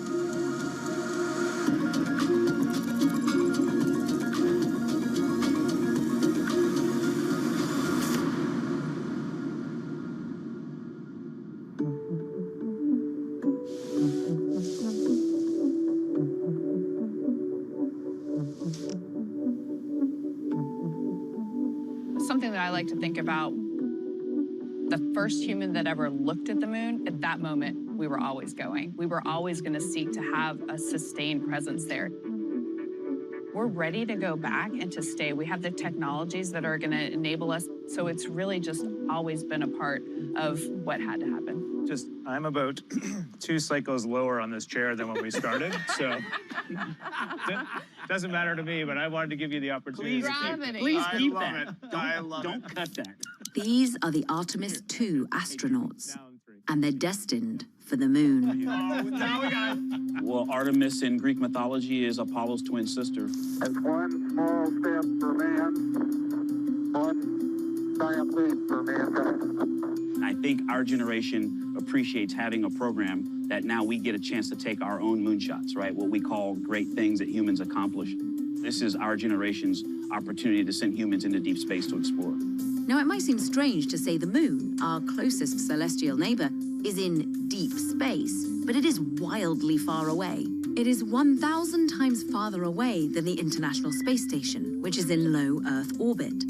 So the fact that we were actually able to reach it back in the 60s is quite impressive. Now, we're coming off a decade of massive and unprecedented venture investment in space. This is Carissa Bryce Christensen, founder and CEO of Bryce Tech, known for data-driven analysis of the satellite and space industry. The world of lunar exploration today is a lot more expansive and inclusive, so that certainly introduces some chaos, and it also broadens the opportunity space for new actors, new innovators, new investors, new companies. As of January 2025, the space economy is worth nearly $600 billion, which is on par with the global semiconductor industry or the entire global sports market. Surprisingly, most of that money has nothing to do with the moon. The lucrative business of space, the $100 billion markets, are associated with satellites. Almost everything we consider part of the space industry is directly linked to life on Earth because the tech is designed to serve us humans. Thus far, the moon has been seen as an opportunity for government-funded exploration, not necessarily business. But we know the commercial satellite companies of today wouldn't exist without the technology, innovation, and investment from the space race. Can modern government interest in the moon open the door for commercial companies to thrive and create new business opportunities even further out in our solar system? The overall space economy is projected to be worth $1.8 trillion by 2035.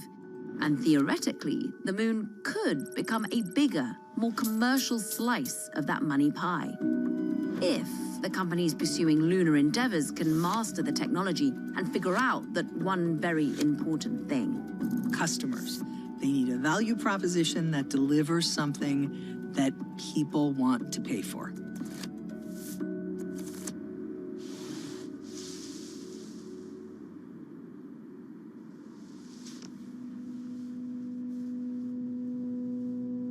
This is Rio Wujier. Chief Technology Officer of iSpace, a lunar exploration company. Here at Tsukuba Space Center, we are using the Japan Space Agency's facility to carry out our assembly, integration, and test activity. After that, we are going to once ship to the US to launch our lander to the space. And after that, lander is going to fly to the moon. That shiny gold piece of tech you see in the background, that's their lunar lander. Well, actually, it's their second. Japanese company iSpace admits its shot to become the first private company to land a spacecraft on the moon. A Japanese company is assuming its attempt to put a lander on the moon has failed after losing communication with the vehicle. At this moment, we have not able to confirm successful landing on the lunar surface. Which is a nice way of saying it crashed. Prior to 2025, only 5 countries and 1 commercial company had ever landed intact. Now, this year alone, there are 5 commercial missions scheduled to send landers to the moon. As of April, 2 have already reached the lunar surface. Firefly Aerospace was successful. Intuitive Machines landed, just in the wrong orientation. iSpace is set to be next, vying for a reputation as a reliable provider of payload transport to lunar orbit and the lunar surface. Payload transport is one of the most obvious ways to make money in space. Payload is synonymous with passenger or cargo. So, if you've got a vehicle with available space, you can let people pay you to transport their payloads. Payload transport. Whether it's a satellite company buying space on a rocket or a government agency buying space on a lunar lander, anything going into space needs a ride, and a reliably consistent one at that. In the case of the moon, a ride that can land. Landers must arrive with enough fuel to operate large thrusters that slow the spacecraft down for a soft landing, hopefully avoiding the many craters and rocks that speckle the surface. The most challenging part should be our landing the operation, because we don't have the lunar environment. We don't have a like a field to simulate lunar environment, including gravity and so on. We still have a lot of unknown factor there. A lot of these problems can only be solved by taking the risk and sending more missions to the moon. Simultaneously, there are some clever solutions being developed to help answer big questions from right here on Earth. It's a multi-trillion-dollar industry. We'll show you what's happening in ETFs like no one else. ETF IQ, only on Bloomberg. From the beating heart of global finance, economics, and politics, and wherever newsmakers are moving markets, Bloomberg brings you conversations that allow for deep discussions and important insights. What do you think the future is for inflation? Is this new normal? Are markets too optimistic? How do you worry about the things that are outside your control? How does the current fighting completely stop? I'm Francine Lacqua, and this is The Pulse, every weekday only on Bloomberg.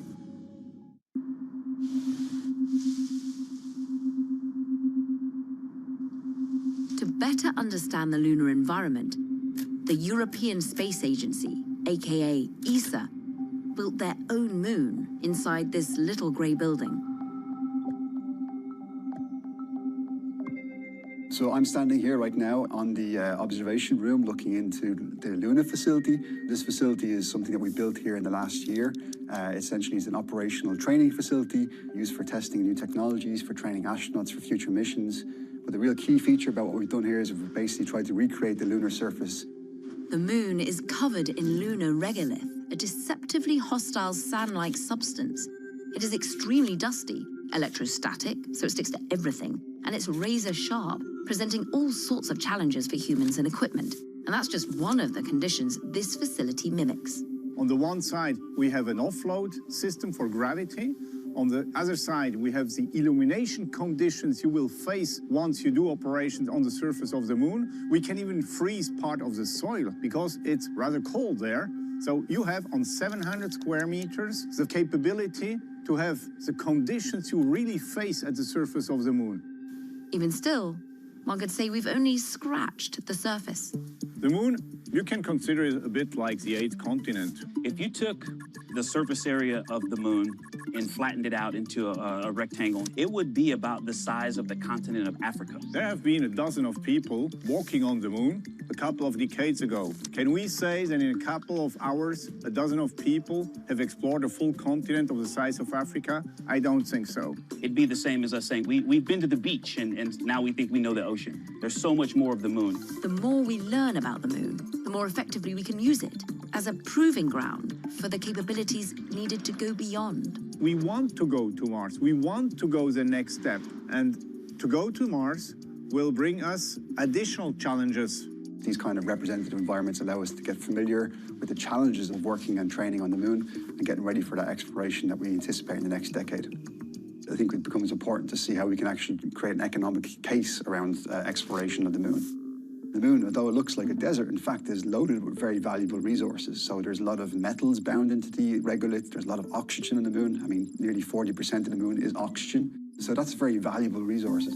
Where there are resources, there's the potential for in situ resource utilization, or ISRU for short. Essentially, the use of whatever we can find locally on the moon, or any other planet for that matter, to enable our work or life there. One of the main motivating factors that NASA has used for going back to the moon is the recent discovery of water ice on the surface of the moon. The constituents of water, hydrogen and oxygen, are the main components of rocket fuel. When you travel to space, right now, you have to carry all of your fuel with you. And fuel is heavy.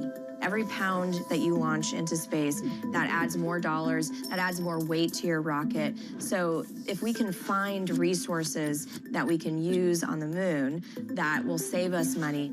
It could also create ways for people to sell the resources and make money off of the moon. There are many ideas relating to that, from resource extraction for purposes of fuel or finding unique resources that are valuable on Earth, to one of my favorites, which is the idea of moon rock jewelry. From there, the business possibilities only get bigger and more expansive. A thriving lunar economy would mean that there's so much more potential for ways to make money and to explore space that we just haven't dreamed of yet. Even as we wait for the pieces of a viable lunar economy to fall into place, there are already customers interested in the moon. Now, almost more than 25 years ago, I had an idea. Then I did the stupidest or the bravest thing I've ever done. My name is Michael Jenberg. I'm an artist. In the broader sense, sometimes they call me an entrepreneur, or I don't know, but I'm an artist, basically. His current project? To put the very first house on the moon. Sort of. I'm Swedish, and it is a typical Swedish house, and we're actually sitting in one now. This is from 1758. I was raised in one. My parents was, my grandparents was, and even further back. So I was working with that concept, and I had this idea that the ultimate piece of art would be to put a red house with white corners on the surface of the moon. The interesting thing, I think, is the size here. So yeah, not a full-scale house. I mean, this is really insignificant here. I mean, it's really nothing in a sense. But on the moon, it will be totally alone on this enormous, vast void of kind of nothingness. So in my mind, it will be enormous in a sense. Doesn't have any purpose here at all. It only gets a purpose when it reaches the moon. The moon house belongs on the moon. It's in the name. So in order to get there, Michael and his team purchased a payload spot on the iSpace lunar lander. When we started 25 years ago, there was no commercial transportation possibilities to the moon. But when we learned that iSpace existed and we understood that they were actually taking payloads, all of a sudden it was tangible. Neither iSpace nor Michael could reveal the actual cost, So we were left with an analogy instead.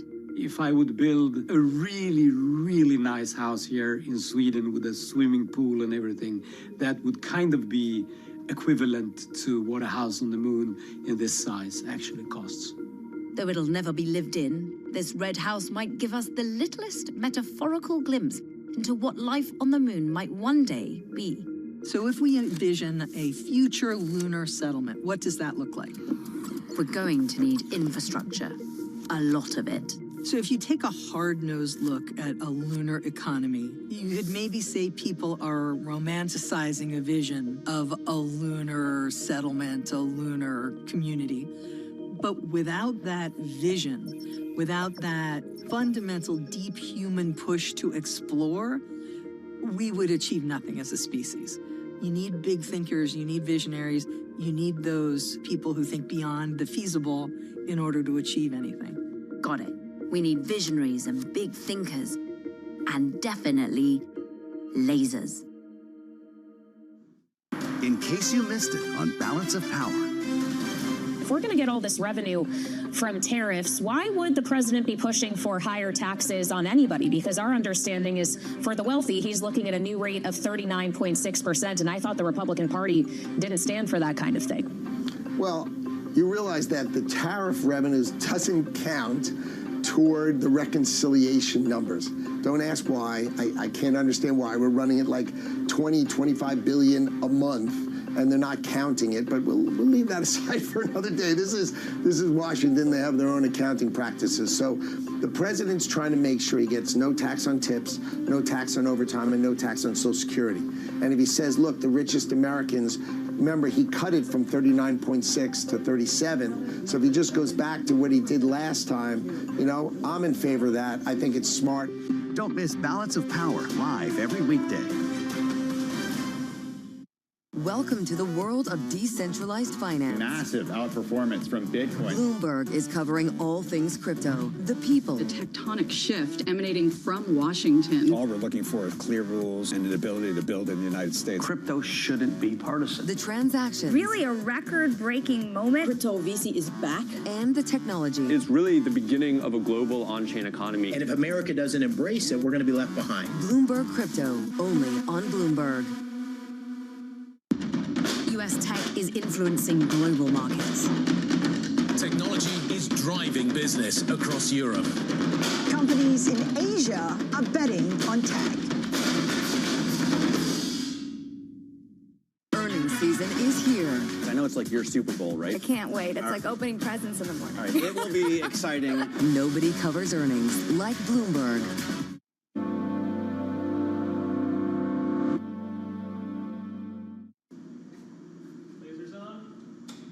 Okay, just a moment.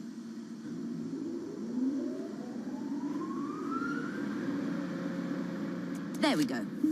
Okay, so these lasers aren't zooming around like some big sci-fi moment. But what you see happening is the start of how we might actually be able to build structures on the surface of the moon. And if it works, this could open the door for all kinds of activity and business there. This is Project Olympus. So ICON's Project Olympus is a robotic autonomous construction system specifically for the moon and eventually Mars. Essentially, we're working to build humanity's home on another world. Based in Austin, Texas, ICON has been innovating in the world of home construction since 2017 and has built nearly 200 homes and structures across the US and Mexico. Their proprietary technology essentially uses a special concrete material and huge 3D printers to build houses, one layer at a time. So here on Earth, we build with Lava Creek Carbon X. Essentially, bringing even just a small amount of it to the moon could cost a couple $100,000 for essentially a single brick worth of material. If we do some quick math, that means that building one average-sized home on the moon could cost upwards of $6 billion in bricks alone. But if there's material there to build with, and you can build a robot to autonomously construct structures with it, then you can save a lot of money. So essentially, you bring just the tools and none of the materials, and you can build what you need to live off the land. More specifically, their robot will use solar energy and a system of lasers to scoop, tamp, filter, and compact the regolith. Use the lasers to actually melt. Remember in situ resource utilization? Voila! The dangerous, dusty lunar regolith becomes a structural ceramic that we can build with. So, assuming we can get this 3D printing robot and its lasers to the lunar surface, we're able to build things like landing pads, roads, protective structures, eventually habitats.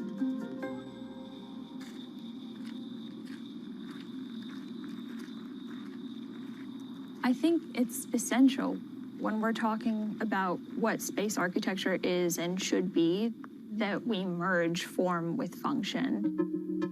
This is Melody Yashar, ICON's Vice President of Building Design and Performance. And on a more cosmic note, she's a space architect. Of course, I think that it's important that space architecture aspires to represent a symbol for humankind's pioneering accomplishments in space, but it also has to solve very fundamental engineering problems of what it means to create a resilient environment in this very, very hostile and extreme landscape. So what might structures on the moon actually look like? So this was a concept for a Olympus architecture where we conceived of a torus-shaped habitat, which is what you see here, in various sizes that could house a crew of 4 astronauts for approximately 1 year. We were able to introduce these small pockets that we could introduce loose regolith into. This was a strategy to essentialize the 3D printing to the main structure. With this plan, builders, or builder robots, could rely on the lunar regolith and its natural properties to create a structure that serves as a radiation shield to protect humans, one of the major engineering challenges for building on the moon. We need to demonstrate that the technology can print autonomously and construct surface infrastructure autonomously. So there's a long roadmap. I think it's going to be at least another 20 years before we can consider how 3D printing can be incorporated within the design of a pressurized habitat. So, say the technology is ready for all of this development on the moon within the next 2 decades.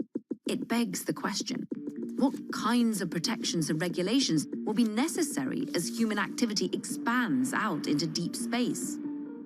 Back in 2020, the US Department of State and NASA launched the Artemis Accords. The Artemis Accords are a framework. First and above all, a political signal initiated by the United States of America, looking for partners in their endeavor to explore the moon. The Accords serve as guidelines for peaceful practices and collaboration on the moon. To date, more than 50 countries have signed the agreement. Some key players are partnered in a different initiative, and because of that, this isn't just a question of planetary protection, but maybe national security as well.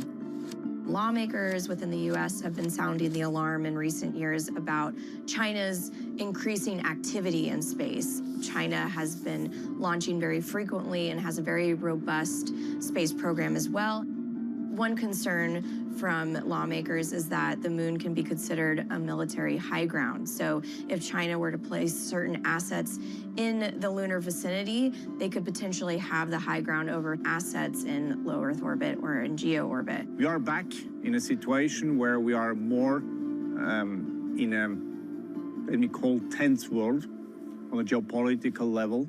But I'm convinced that if humanity wants to go to the next step, we will have to find each other again. And I hope that the moon will be an opportunity for that. When I started with this project, I used to look at the moon and I saw the impossibility of it. But during the years, I've been kind of pointing at this, like, it has to be possible, understanding that it's not possible. And now that it's possible, I go there, I go out and I see the moon and I go like, hey, you know, it's like it's so much more, it's like something intimate.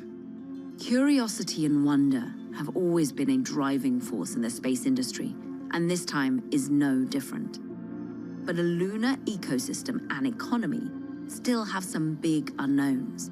From proving we can land consistently, to building infrastructure, to finding the resources to keep humans alive. None of this modern moonshot is guaranteed. But for some, it's worth the risk. This random name is resilience. The resilience means continuously overcoming and working and keep challenging. This is exactly our mentality in this second mission. We're at the point where we're putting money in order to see results in the future. I have no crystal ball, and I will not speculate.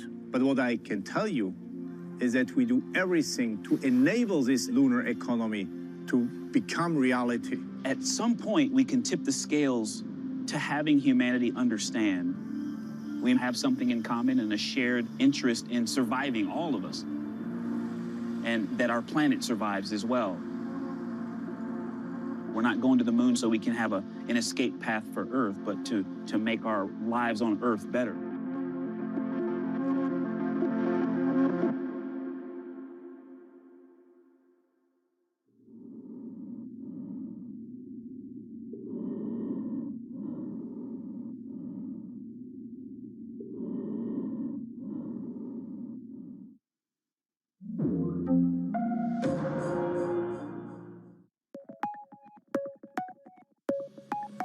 How do we reach down to the 18 to 35-year-old market?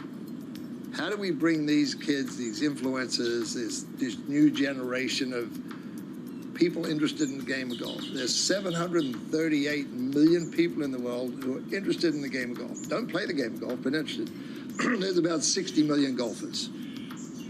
So we have another 670-odd million people we can go figure out how to get them interested, not just in live, but in the game of golf. And so we sit down and you talk about this internally with your production team, you talk about with your marketing people.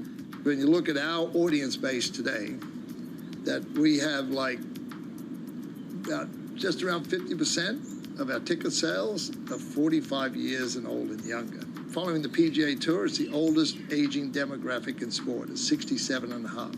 So in a matter of a year and a half, basically, we've pulled that 67 and a half down to 45 because of our product, because of the entertainment side. There are places around the world where 32% of our ticket sales are women. So they're coming to an event that they feel inclusive with. Right? So all of a sudden, we're seeing these data points coming out going, my gosh, why haven't, we're owning this space.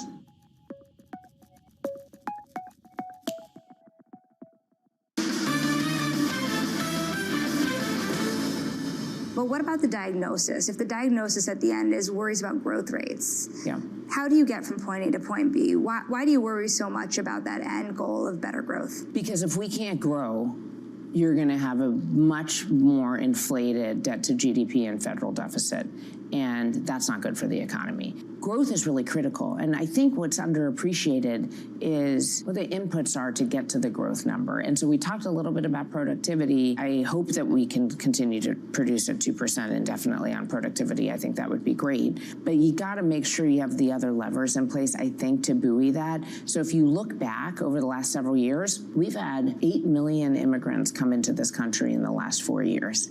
And that's helped growth. And by the way, that's deflationary.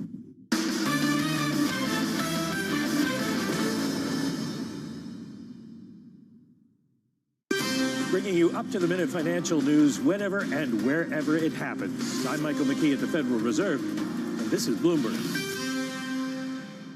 It's the most fascinating time for the global economy in years, and our conversations are front and center. We're stress testing consequential ideas, and investors around the world are scoring them in real time, helping to translate the policies from Washington into actionable ideas for Wall Street. It's the morning call you actually want to be a part of. Separating the signal from the noise, with some fun along the way. This is Bloomberg Surveillance. U.S. jobs numbers are released. Bloomberg has the report under surveillance with crucial data and expert analysis at terminal speed. Nobody covers Jobs Day like Bloomberg. All marketing is a bit of art and science, right? You know, you can run the numbers and you can focus group and you can, try to beat the algorithm that way. But the art of it in our case is very simple. Did it make us laugh? They're taking my blood, and we're going to use it for skateboard graphics. Liquid death, brother. You're done? You're done, bro. Yeah, dude, sweet. Don't snort that stuff. We weren't planning on snorting it. Don't try freebasing it. Free what? Liquid Death is many things, but its core business is simply selling water. That's a category already crowded with large, well-established multinational brands, making it a significant challenge to carve out a new seat at the table. Yet, in its first 3 years, Liquid Death grew to a valuation of $700 million. Just 2 years later, that's doubled to $1.4 billion. This surge of success came from breaking the norms of traditional marketing.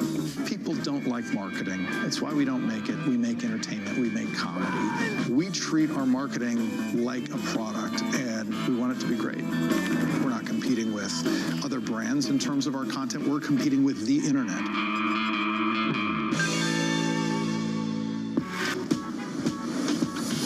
Raja Rajamannar, Chief Marketing and Communications Officer of MasterCard and a best-selling author writing about our industry's future.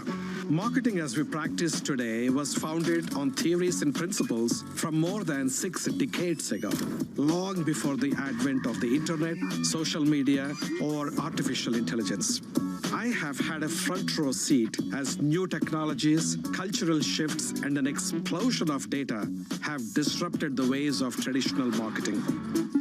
To connect with the savvy consumers of tomorrow, marketing as we know it must take a quantum leap forward. This is quantum marketing. Liquid Death's headquarters is everything you might expect from the ironically named startup. There is a giant skeleton, a conference room themed around the film Caddyshack, a coffin, and even a half pipe. But I'm not here to shred. I'm here to talk to Dan Murphy, Liquid Death's Senior Vice President of Marketing. I ended my skateboarding career at age 6 trying to skateboard on a Tonka truck. If you remember those big old yellow kids Tonka trucks, and broke my arm. So, yeah. It sounds like an excuse. Don't believe it. I know. Well, maybe I will. We'll see. Good. So tell me, let's get with the origin. Mm-hmm. What drew you to this company? Liquid Death is a thing that kind of hadn't been done before. It's rare that the sheep dons wolves' clothing, right? Demon-infused liquid death. If you drink it, will you become possessed? We operate in 3 categories right now: premium mountain water, sparkling flavored, which is kind of like a healthy soda replacement, and iced tea. One of our missions is death to plastic. Are those your bottles? Yeah, wow. And we're also here to kind of have a bit of fun. Comedy is our North Star. We want to be the most fun thing you see in your feed. So all those things come together. Why wouldn't I want to be a part of this? I'm fortunate to be an early investor before I even came on to the company. And I noticed every single water brand looked the same. It was about purity, it was all in plastic, and it was in that, the famous marketing 2x2, 4x4 matrix, and it's all kind of up there. And there wasn't any party water. There wasn't anything that had the aesthetic, that had the look. And in the early days, I thought, this is either gonna make it or not. And if it makes it, it's gonna be huge. You have done a number of headline-grabbing stunts. And when I say stunts, I don't mean them in a derogatory way at all.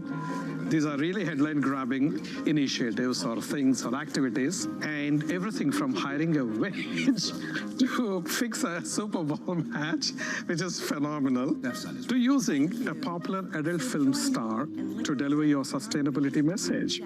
When you talk to many of the classical or traditional marketers, firstly, many of them would cringe at the thought of having got to do something like this. One bold decision after another bold decision.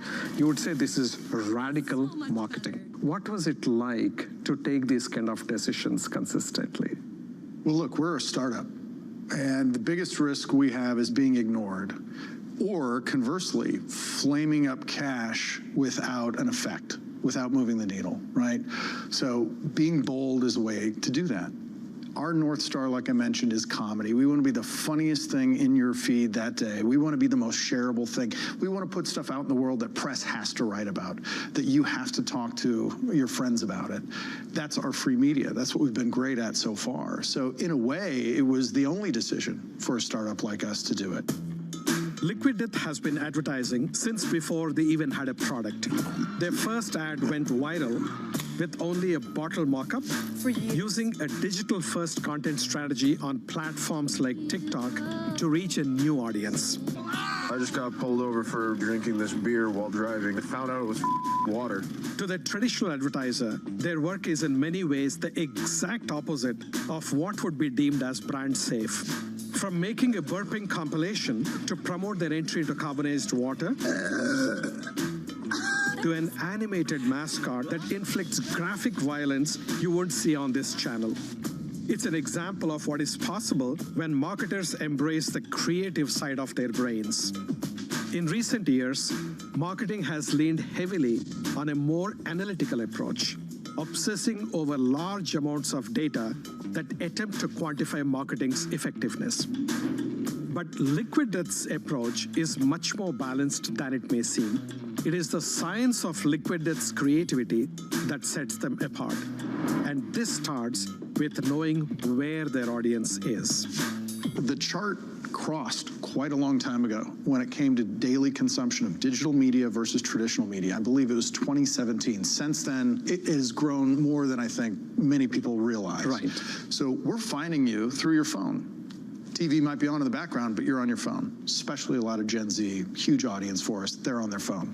So you are not able to get the mind share you used to. You could monopolize it, you could own it, you could be there in the commercial break, they had to suffer through it. Now you're a flick away. 200 milliseconds, you're gone. Skip in 5, you're gone.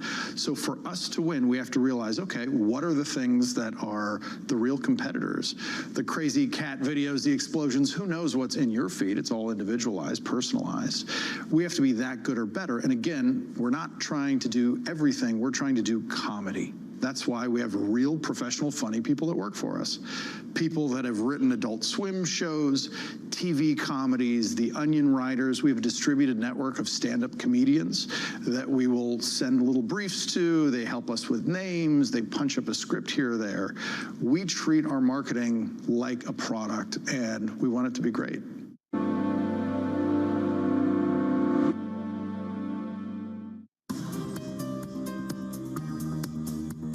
It's the countdown to the market open as we bring you the first trades across Europe. We'll debate the most important stories and what will drive the big investment decisions throughout the morning. I'm Guy Johnson. I'm Kriti Gupta. And I'm Anna Edwards. Join us every weekday morning for the opening trade, live at 7 a.m. here in London. Only on Bloomberg. Context changes everything.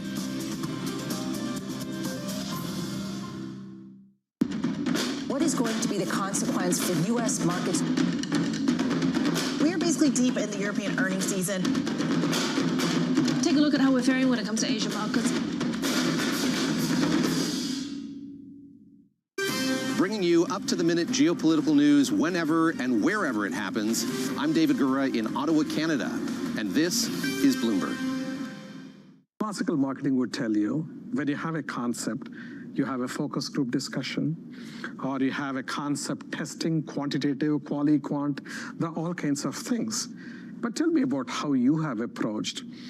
When you come up with a concept, you don't simply say, we are able to laugh and therefore we do it. There is a little bit more behind that, both the science and the art part of it. Our focus group, again, is our 10 million fans on social media. So we do kind of focus group things. We push things out on social. We see how people react to it. We have our own proprietary weighting system. And occasionally we'll put things out that get a 1-to-1 like-to-share ratio. So that gives us a really good data point. It's like, okay, there was something funny in there that people loved so much. They're spreading it around the internet. It's free. It's easy to do. And We generate a ton of content. We're all in-house. We don't use external agencies. From concept through to production. We have a great production company housed in these walls called Death Machine, and they can crank out content super fast for us. And there's a volume play. But again, I think as much as the metrics will tell a story, feeling it and laughing says a lot too. So in fact, when you say that your team is there, which is also doing it in-house, not just on the marketing strategy itself, but also in terms of creating your campaigns, etc.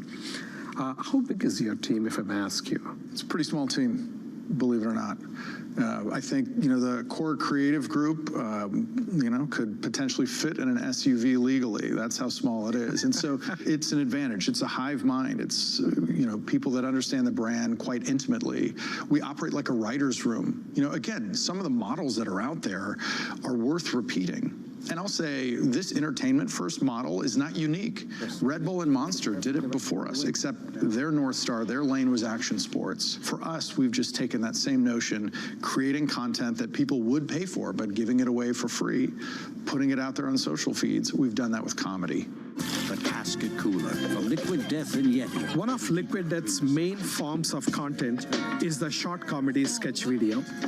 They often parody common advertising tropes and occasionally poke fun at the ad industry itself. But one thing I noticed is that the productions are not expensive. My hypothesis is the marketing budgets are not gigantic. No, far from it, in fact. I think we're, more or less best in class when it comes to marketing percentage of net revenue. I think that actually, when you have limitations, it forces creativity. Yep. It absolutely does. And so if the idea is strong enough, it need not cost a lot of money. I mean, we've done parody spots in-house for $25,000 or $30,000. Again, we benefit from an in-house crew. We own some cameras. We can go out there and do it. And some of these have gotten 5, 6, 7 million views organically. That's a great cost per view when you do the math on for an investment of $30,000. Yeah. We'll take it all day long. Yeah. And so if the idea is there, it works. Is there any science behind how you identify the areas in which you'll create extraordinary comedy? Sure. I mean, we have all manner of different partners that we concept around. Some are celebrities. Many of those celebrities are investors in Liquid Death. That was an early kind of gating factor to bring people on as brand ambassadors. We work with other brands to do fun stuff. We did something wild with Elf Cosmetics.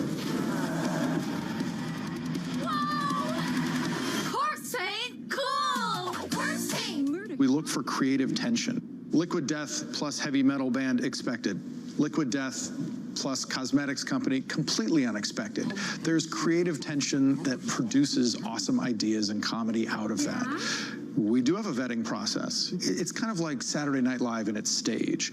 You can step into our world and have a little bit more license, maybe more brand license than you normally would, to do something more humorous, a little different, We choose those folks very strategically. Again, we're looking at always exposing Liquid Death to new audiences, different types of people. Data certainly informs that. And we also understand what's happening in culture. Keep our oceans beautiful. We have an amazing team that understands that barometer and will go to where energy is. Who is your audience? Because for something like water, everybody is a consumer or a potential consumer. Who are you trying to appeal to? Anybody who's thirsty and has a sense of humor. But look, we look like a beer and we market like the fun stuff. I mean, our founder, Mike, that was one of his early insights. How come it's only junk food and energy and booze that gets to do the fun, interesting marketing? What we have found along the way is, we're great for party occasions. You can hold us and fit in at nightlife, bar, festivals. Live Nation is a great strategic partner of ours. We're the official water of all their venues and festivals, and you fit in holding it. Because we market in this way, kids think we're dangerous. So when has a kid ever begged mom or dad for water? Well, now they do. We have folks that love our environmental message. It's the, Prius driving farmers market goers that are happy. They have an option now that's infinitely recyclable. We have people that don't drink for whatever reason, again, that can fit in. And then we just have everyone who, in a way, appreciates our marketing and a bit of what we stand for. which is really fascinating, how you have actually created literally not just a product or a new category, but an entire cultural ecosystem. I would say cultural ecosystem, because I always used to look throughout my growing up years at Harley Davidson as one of those culturally iconic brands. It was so powerful, so impactful, that people would even tattoo the brand on their bodies. Do people now tattoo Liquid Death on their bodies? I feel like you know the answer to this. Yeah, I mean, we're well over 300 at this point, and I would say we exceed Harley Davidson in the number of face tattoos. Oh, really? Yeah, I mean, you should look on our social, especially Instagram. There's somebody who has it all over the top of their head and neck and throat. I mean, it's pretty wild. We have some very passionate fans. When you can have your fans do the work for you, spread the message. We can put something out on social media for free. Our 10 million plus fans will spread it. When we can do something that press has to write about it. They hear that we're giving away a fighter jet, they have to write about that. This summer, Liquid Death is giving away an actual jet. The more Liquid Death you buy, the more chances you have to own an actual, what the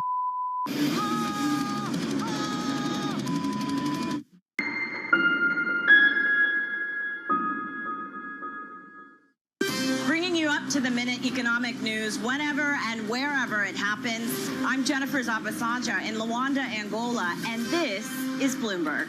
Making money isn't about drowning in emotions. It's about understanding what's actually happening. Markets are the best way to glean signal from noise, and that is what we try to do every morning. This is Bloomberg Surveillance. Is this a negotiation or the new rules of the game? It could be either. It is up to the president how he wants to negotiate. The higher the tariff, the faster they come. A 90-day pause is not an eradication. The trade negotiations are moving quickly. There will be deals cut. Trust Bloomberg for all the context and clarity you need as the tariff and global economy story evolves. This year's bear case, very quickly, becoming the base case. Nobody covers tariffs like Bloomberg. Context changes everything. Key investors, top executives, global innovators.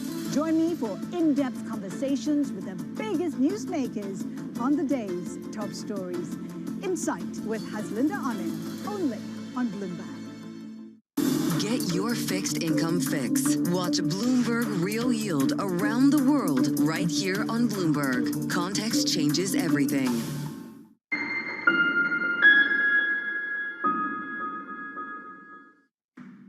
For its 2024 summer promotion, Liquid Death set out to do what another beverage brand famously did not: give away a jet for free. Netflix had one of their biggest documentaries, I believe it was Pepsi, Where's My Jet? No fine print came up. I don't care what anybody else says. That is a legit offer. That went through that saga of the 90s where they tried to give away a Harrier jet. It didn't end up happening, and away we went. And so, yeah, this right here, I remember going back to it, and it was just before our holiday break where CEO and founder Mike saw that documentary and said, you know what, we should do it. Let's actually give away a Harrier. Let's see if we can do it. So I spent the better part of that break trying to source a Harrier, and it turns out a lot of them live in the UK. It turns out because the thing was a military aircraft, you needed Department of Defense clearance to import the thing. That takes quite a while, a lot of red tape as one could imagine. It also has to sit on a boat since we weren't able to find a local Harrier. And by the time all of that was going to happen, it was 6 to 9 months away, and Mike felt correctly the moment would have passed by then. You know, we believe that a lot of great ideas have a short shelf life, and if you can't do it, it goes. But if it sticks around, maybe there's a reason. Maybe there is still energy there and it's worth doing. And so just this year, that Slack came from Mike, at the beginning of the year saying, wait a second, maybe we should try that jet thing again. So that kind of kicked off what was a pretty wild and furious sprint to get this live. We had to find a jet. We needed to have the thing painted and recertified, I believe, by the FAA anytime you modify a plane, so that we could photograph it, so that we could create point of sale that takes a while to print, that takes a while to ship, that then rolls out into our 125,000 plus stores coast to coast, retailers that we're in.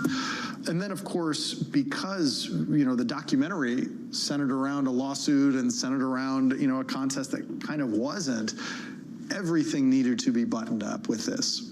We needed to post bonds for this crazy prize in most of the 50 states. We found one that was outside of Chicago, in fact, in Rockford, hangared out there. So that was easy place to shoot. We found somebody to get this thing going, and we needed that thing painted and shot by April 5th. Again, we're kind of just entering these contracts and figuring this out in March to roll out just but a month later. So from concept to execution, let's say February, and then we were live May 20th. So just under 90 days. Yeah. Amazing. So we were up against it, and I'm telling you, if everybody at this company didn't believe there's always a way to do it, it wouldn't have gotten done, certainly in that period of time. But we did, and we had a funny spot that went out, went over the internet. It's sitting at, probably 10 million or more views right now, and it was a ripple coast to coast through all these different local markets of people talking about the crazy thing that this crazy beverage brand is doing. And that chart at the very top shows just even in the first couple, months or weeks, the early days, how as soon as we dropped it, we saw site traffic nearly double and sustained. Significant lift. Yeah. And it continued at that level. Yeah, absolutely. I think there are so many elements, not just marketing elements, but you got legal elements and clearances and insurances. Everything has to be done without missing a beat across all the 50 states, so to speak, in the United States. It's incredible how beautifully it's all sort of orchestrated, and having accomplished it in 90 days from concept to in market, that's extraordinary. Sometimes when you jump out of the plane and know you have to stitch the parachute on the way down, it's a great motivator to succeed. But really, it's truly the team. It's everybody here at Liquid Death. We're inspired by the mission. And when you get to do things that are this fun, that have never been done before, you find a way to do it. I wish I could give away a jet every year. Is this place even open? Not all brands can do the things a challenger brand like Liquid Death can. However, all marketers are facing struggles with hiring and maintaining top-tier talent. The world is becoming increasingly complex. This is being driven by technological innovations like AI and an abundance of data, as well as cultural shifts in how and where we receive information. But how companies choose to leverage all of these changes ultimately comes down to people. You really need fantastic talent. In your case, you said you've got a small team that can fit into an SUV legally. Some of the core creative department. Obviously, there's many other people in marketing and in the company. But the sense I get is that your team is not a gigantic multinational team, but it's probably distributed, but still relatively a small team. Which means that dependence on each one of these individuals is so much more higher, and the quality you need from each and every one of them has to be right at the top. So with all these changes happening around us, how do you enable your team to make sure that they remain at the cutting edge? I think what's unique about Liquid Death is that because creativity is one of our products, those folks are not the same minds necessarily than the people in the finance department. I think a lot of organizations have this kind of gravity over time to the spreadsheet, and it puts everybody into, expenses and timesheets and checking tickets to do your work, and that's not the way the artistic mind works. And so we have created an organization that can take those best-in-class minds and make them at home. Give them the models that have worked in this world. Again, the writer's room, the concierge service around, timing and schedules and to-dos and things like that. So I think a lot of organizations, when they're small, start out with those people. But as the gravity pulls them into this spreadsheet world, they self-select out and they go, and maybe innovation trails over time, or that creativity isn't incubated the way that it can be. It's part of our superpower of being creatively led from the top, our CEO, Mike, as well. And all these people are fully vested in the company in terms of are they all also equity holders in the company? That's absolutely right. Yeah, every Liquid Death employee, also has options and shares in the company. That makes such a huge difference, right? You are a part of the ownership of the company as opposed to just an employee of the company. So you are already today in different types of water. You're in iced tea, drink mixes, and you're also into merchandise. Do you also have plans? If it is confidential, you don't have to tell. But do you also plan on getting into energy drinks or alcohol as a brand extension? I don't think alcohol. I don't think energy in any unhealthy way would be a part of our future, because again, when Liquid Death can actually kill you, it's no longer funny. If a kid can drink 5 of these things and be in trouble, it's not good. As you look out into the future, what is your vision, long-term vision for this brand called Liquid Death? There are massive global trends happening with or without Liquid Death. There is more health consciousness than ever before. There is consciousness around alcohol consumption. We're not against it at all. We, in fact, have cocktail recipes with our drinks. But Gen Z looks at alcohol the way my generation looked at cigarettes, like, maybe not for us. There is more consciousness globally around the environment and sustainability. Liquid Death is a huge sale, and we catch all of this momentum. Liquid Death is also a thing that's just trying to make you laugh. You put all this together, there's a lot of energy, and honestly, I don't know where it can't go.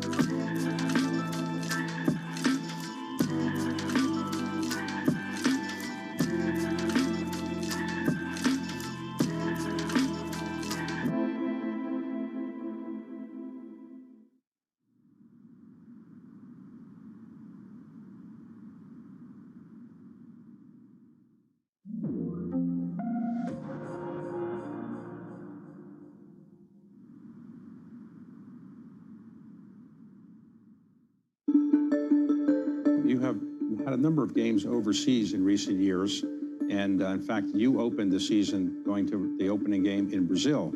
So do you expect to do more overseas games, and is that a part of your strategy? It is. We had 5 last year. We expect to have 8 this year, which will be the highest we've ever had.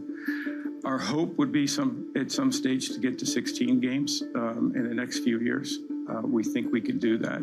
I think it's an indication of the popularity of our game. Every time we take our game to a new market, Brazil's a great example of it, the fans go crazy for it. They sold out the tickets in less than 90 minutes. People had a wonderful time. It was the talk of the town. And I think it will be the basis and the sort of the match that lights the excitement and the popularity of the game in that market, as well as what we're doing around the world. So we're very excited by it. It's just one element of that strategy. You need to have television. You need to have activity and participation in the sport, and flag football is a big part of that. So all of those factors, I think, are going to be what we think will be a very successful formula to be a global sport.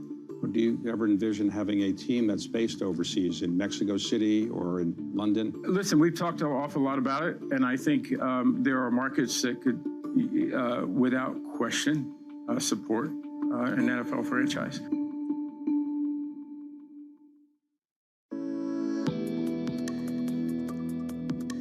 The President of the United States does say he wants to keep a more mutually beneficial trade balance with these countries. What does a country like Egypt and Kenya and some of these others have to provide that won't completely dent their own GDP?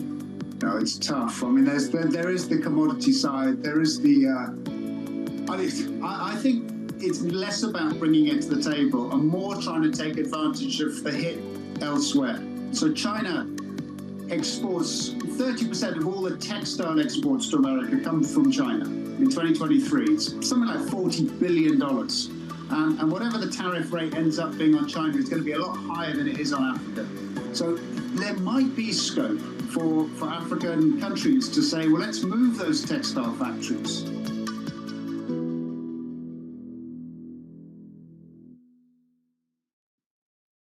Bloomberg brings you breaking news 24 hours a day. Powered by more than 3,000 journalists and analysts in more than 100 bureaus across the globe. Bloomberg Television. Context changes everything. bringing you the latest in tech and AI news whenever and wherever it happens. I'm Tom McKenzie in Paris, and this is Bloomberg. Tune in to Bloomberg Business Week Daily. We got to talk crypto. From the magazine that helps global leaders stay ahead. What's the conversation around your company? Bringing you insight on the people, companies, and trends shaping today's complex economy. Planning very big things. A new level of premium. Plus global business, finance, and tech news as it happens. The floodgates of innovation are going to open up. You can't fake passion. You either are or you aren't. Bloomberg Business Week Daily, only on Bloomberg.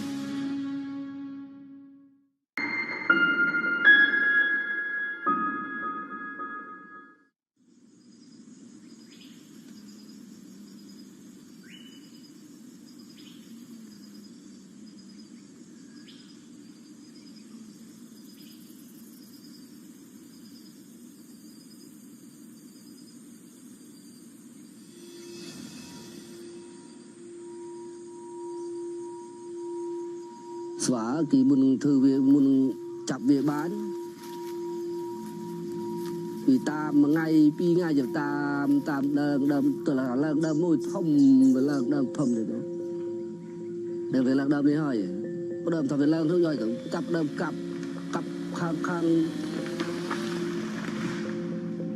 cặp rồi cái đạ muồng chùm về lõi bàn kỳ lần vài đỉnh tầm liệt mỏ đã đập phải đó đập phải chụp muồng đúng không chập đặt trùng mà dù tụi. The demand for the long-tailed macaques is huge. Researchers need them for all sorts of experiments. Alzheimer's research, for Ozempic, for vaccines. Long-tailed macaques are super hardy. That's why people like to research on them. You can torture the hell out of them and they stay alive. When COVID hits, it turns the monkey business upside down because everybody needs monkeys now. And each monkey sells for $50,000. So poaching goes wild. A wild-caught monkey brings in everything with them. Whatever infectious diseases they have, no scientist worth their salt would ever use a wild-caught monkey. How would you tell a wild-caught and a captive individual? Well, if you just see a monkey in a cage, you can't. Wildlife trafficking is almost always driven by greed. Once you're in business involving animals, it's very easy to think of the animals as a commodity rather than a sentient being. If you think about the 30,000 or more long-tailed macaques that are traded each year, you have to ask where are they going? Who's buying these monkeys?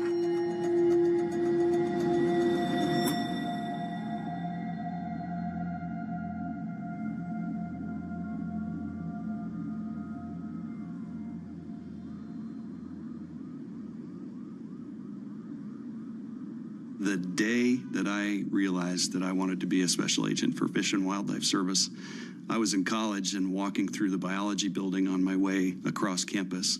And I looked to my left and I saw an advertisement posted on the bulletin board for special agent. I never heard of it, didn't know what it was, read about it, and immediately knew that's something I wanted to do.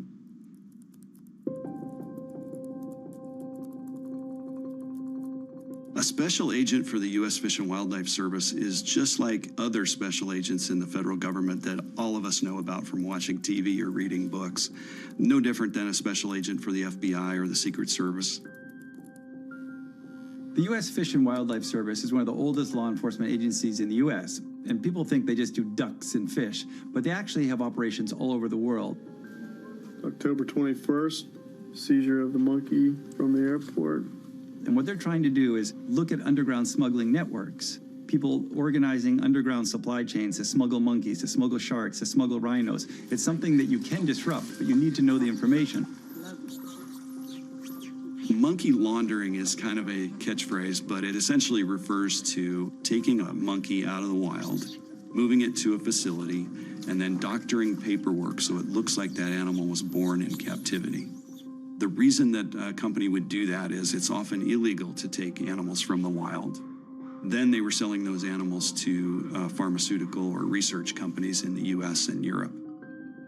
In 2010, I was just kind of plopped into Bangkok and told to do my best. And one of the first things I heard from an organization out of Cambodia was that they believed that there were macaque farms operating where the farms were capturing wild macaques and then essentially doctoring paperwork to make it look like those animals had been captively bred. Over the years, when I, as an investigator, thought, how could we go about looking at this issue? I always came back to, we've got to have an undercover person infiltrating somewhere. If we had that opportunity to recruit that person, I would think we would have a high likelihood of success if we could get a person like that to cooperate.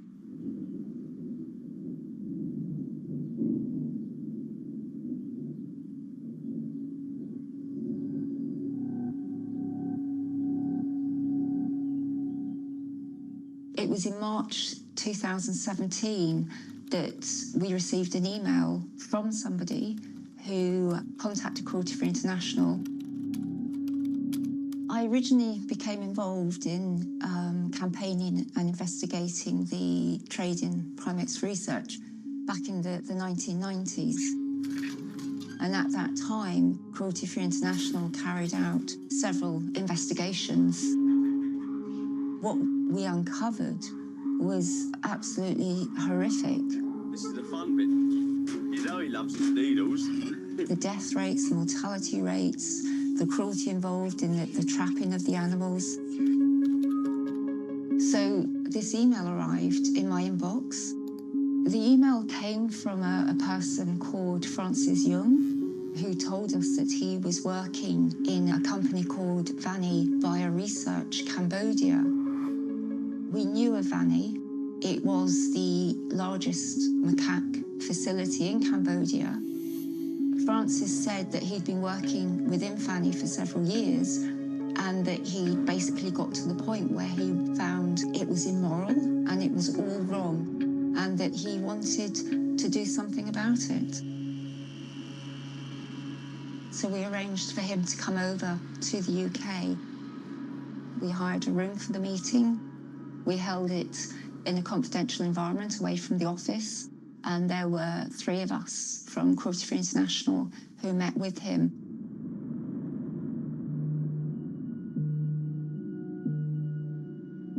Francis was able to provide us with details as to what was happening with the monkeys, and in particular, these monkeys were being transported by road from Cambodia to Bangkok. The monkeys were imprisoned in these small crates, and then they were transferred into another truck at the Thai border, and then they were driven to the airport, where they were left for several hours before the flight was ready to depart for the US. I mean, it was fascinating to get that level of insight. This was a unique situation in that we had somebody who was currently working within the largest macaque supply company in Cambodia, who was supplying macaques to the US, the largest importer of macaques in the world. So it was a really significant moment. Suddenly we might be able to follow the chain of supply. Over the next few months, he provided us with video footage with other bits of information. But it was later in the year that he actually started talking to us about what he called the Commune Project. Francis told us that Vanny Bioresearch didn't have enough monkeys to fulfill various orders coming from US importers, and they were looking to supplement captive bred monkeys with monkeys from the wild. Our understanding was that it was to be a farm set up in an area where there was a high density of monkeys, and that monkeys were going to be collected. That was when I contacted Fish and Wildlife to let them know what information we'd got and that there was this person who we thought they should meet. And the fact that they took it so seriously was really important.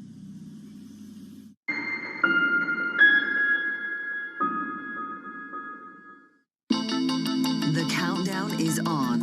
everything you need to get the edge at the end of the market day. Big tech earnings kick off later this afternoon. Gilead is coming out right now. We have take two numbers. Back to the markets, right? Our bread and butter. NVIDIA is one of the best stories in the tech space. That actually matters a whole lot more. It might shock some of your viewers. You're watching The Close. Get ahead of tomorrow's trading with The Close. Weekdays on Bloomberg. Context changes everything. Asia is at the forefront of some of the world's biggest stories. And we're here, where the action starts in Sydney. And in Tokyo, get ahead as the global trading day begins. The Asia Trade, weekdays only on Bloomberg. It's a multi-trillion-dollar industry. We'll show you what's happening in ETFs like no one else. ETF IQ, only on Bloomberg.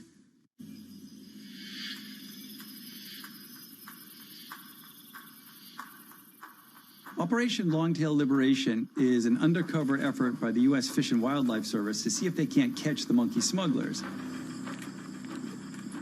They have this whistleblower, but it's in Cambodia where it's dangerous to do undercover ops, and it's not easy to catch people smuggling the monkeys. So it begins this 4-year process where how are they going to document how these monkeys are being smuggled into the U.S.?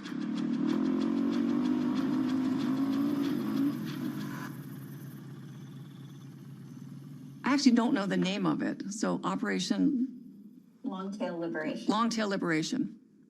People think that PETA was behind Operation Longtail Liberation, and we laugh.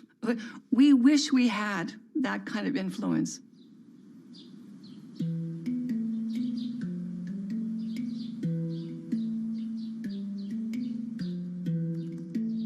I'm PETA's Senior Science Advisor for Primate Experimentation.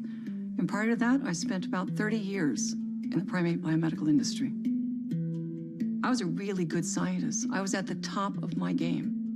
But I ultimately left because I would not accept the way that they were treating the animals, and I wouldn't accept the fact that the science being done was not good science.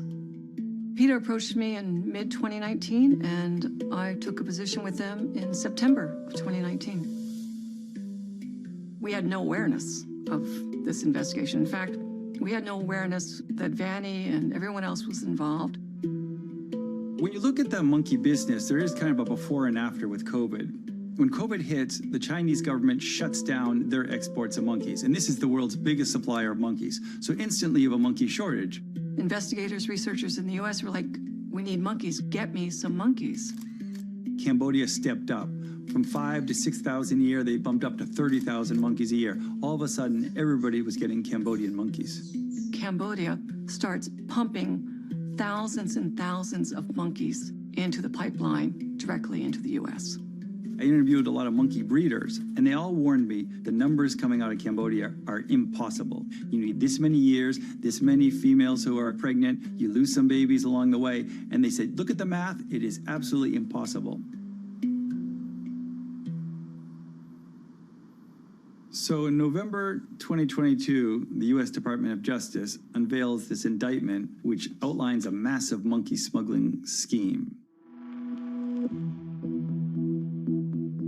And the indictment accuses officials from Vanny of being the architects of this process that smuggles thousands of monkeys from Southeast Asia into the U.S. And this indictment is extremely detailed. There's over 500,000 pieces of evidence as they show internal company emails, shipping records, videos. The monkey business in the U.S. is multi-billion dollars a year, and the people buying them are companies like Charles River Labs, which is based in Boston, huge company, $12 billion market cap. Or you have Worldwide Primates, company down in Florida, decades of experience. Inotiv, another company that is a monkey buyer and seller. It's a huge business, but it's a small club. There's only 4 or 5 big players in this. And it's thought that Worldwide Primates and Inotiv were extremely involved in this Cambodian shipments.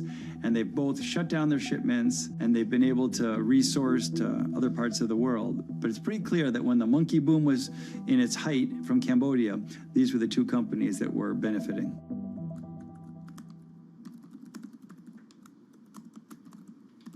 So the indictment was actually posted November 16th. You know, that's when the news release went out from Fish and Wildlife. The The individuals listed on the indictment were all foreign nationals, and so there was no way that U.S. officials could arrest them until they're actually on U.S. soil.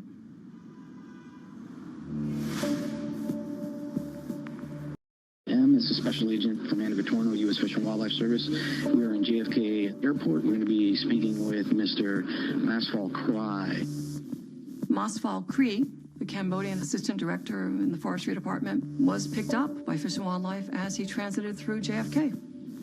So the reason that you were brought back here is because the United States has a warrant for your arrest for trafficking in wildlife, in particular primates.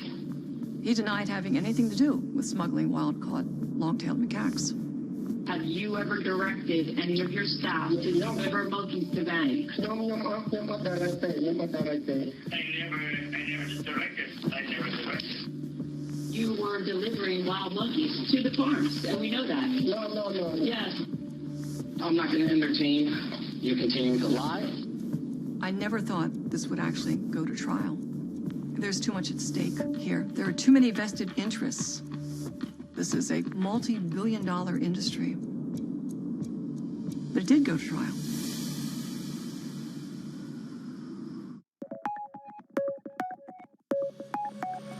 What makes it India's time? It's us women who are going to transform India. I truly feel that the time for Indian women has come. They're not only breaking glass ceilings, but they are redefining, whether it is in sport, whether it's in medicine, whether it's in creative arts. They are everywhere, and I have so much positive energy that comes back to me when I'm talking to Indian women. And I just think at all these little girls and boys, I don't want to discriminate, who are now in school-going age. Imagine once education, sports, we empower them. What a difference they would make not only to India, but to the planet and the world. And the world needs it now than ever before.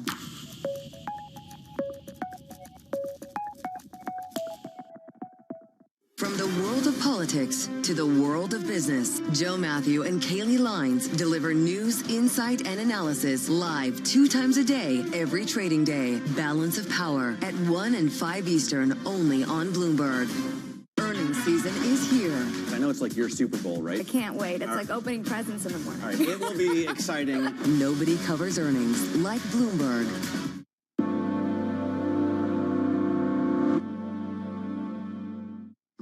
In March 2024, a trial starts, and of the 8 original people who are indicted, 6 of whom are from Vanny and 2 are from the Cambodian government, there's only 1 person on trial. Masfal Krai. What they're trying to prove is that this Cambodian government official knew about the conspiracy to smuggle monkeys in. But unfortunately, none of the executives from Vanny were caught, none of them were arrested, so they're trying to build an entire case against this one government official. The first big revelation from the Fish and Wildlife Service in the trial was that 30,000 wild-caught monkeys entered the U.S. during this 5-year period. This was the first time that we were finally going to see action being taken. Our director of primate experimentation was sitting in the courtroom. I had another staff member sitting in the courtroom. And, at every break, they'd call, I'd get updates.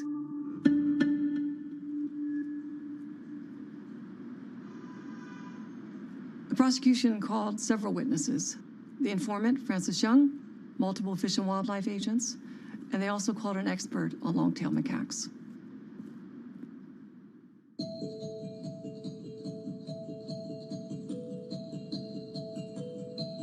So I first hung out with long-tailed macaques 30-something years ago in Indonesia. And I sat in the midst of a group, about 40 of them, and I sat there almost 3 days. And that first interaction really struck me because they had these incredibly complex, amazing social lives, sort of moving around, hanging out together. I was approached by the Fish and Wildlife, by their legal team, and asked if I would be an expert witness at the trial. They wanted me to talk about the range, distribution, the endangered status, just about monkeys in general. And also they wanted me to talk a little bit about what does it mean to get wild and captive monkeys if you get them mixed up. So this chart was this annual birth and growth rate at a particular set of breeding facilities in Cambodia, this Vani Bio column here. They showed it to me and they asked me, okay, here's how many monkeys they had. Here's how many monkeys they were sending out each year. And here's what the population looked like from year to year. And I looked at that and I was like, huh, something's wrong here. They were getting rid, that's exporting, more monkeys than could have possibly been born within that group. So if you're exporting more monkeys than could have been born that year in your group, where are those monkeys coming from? Either other facilities or the wild. So the most interesting thing to me was not the prosecution, who I sort of knew what they were going to ask, right? That's fine, that's easy.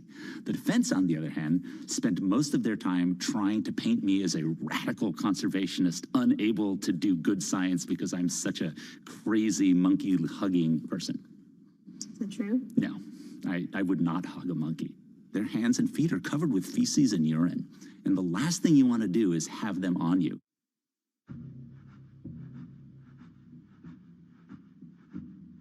The U.S. Department of Justice gathered tons of evidence. They show us some emails. They show us videos. How many this time? 24. 24. Okay. They show us documents from inside the company. But as the trial proceeds, almost all the charges are dropped, and we're down to just 2 charges, one for conspiracy and one for smuggling. Because the big one, they also scare. Some of them, they even protect the small ones. So Francis Young took lots of videos. We only saw a handful of them. And Mosfile Cree was caught on video saying, hey, why don't you build a different road? It'll make the smuggling easier. Why don't you make another road? If you make another road, it's more safe for your smuggling. But I think the most compelling piece of evidence in this was the fact that the Fish and Wildlife was able to establish this chain of a wild monkey all the way from Cambodia to the U.S. by having their informant mark the crate that contained the wild monkey. And when that monkey landed in JFK, Fish and Wildlife agents were then able to identify it as the marked crate containing the wild monkey, even though the paperwork said this was a captive monkey. Defense said, show me a document that has Mosfile Cree's name on it that also is connected to wild monkeys. Everyone did their closing arguments. The jury went off. They came back. They had some questions. There was an interesting question that was asked, and that question was, if your boss tells you to do something and you do it and it's illegal, are you responsible? And I think this was our first inkling that this might not go the way we thought it was going to go. They have to prove that he was involved, and they fail. There's no way in which the U.S. government can prove that he acted outside his capacity as a government official trying to regulate monkey trade.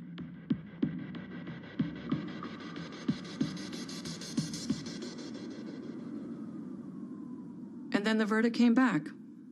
Cree was found not guilty. I fully expected them to get a conviction, and I was very surprised when the case resulted in an acquittal.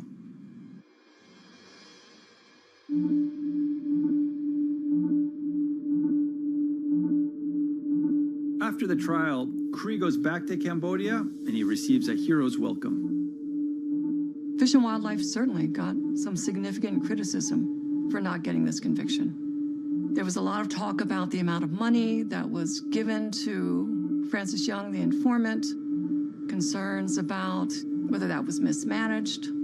Poor leadership at the Fish and Wildlife Service, a lack of establishment guidance for investigations, and influence from radical nonprofits led to the deeply flawed Operation Longtail Liberation. The investigation ended in embarrassment.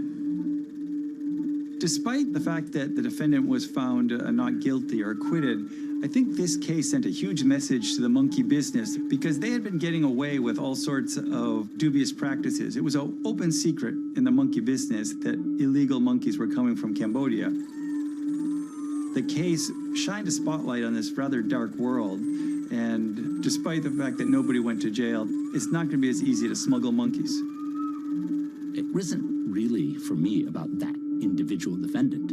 It was about a system, right, of monkey laundering, of taking monkeys from the wild and getting them to the U.S.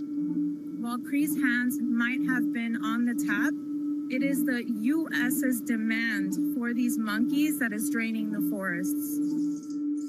For me, the real places to ask questions are the people with the money, the folks here in the United States who are buying the monkeys. They should be much more ethically and scientifically aware than they are, and they are some of the main ones involved in bringing monkeys in from around the world here to the United States. I don't think this is over. There are 7 more indicted individuals who the U.S. is waiting to bring to trial. And what this trial really did was show that this is happening. Wild monkeys are being injected into the U.S. biomedical industry. And that has huge consequences. And prior to this case, no one ever spoke about that.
First time, or got to many times go visit with Steve Jobs to try to get an Apple box to be our box.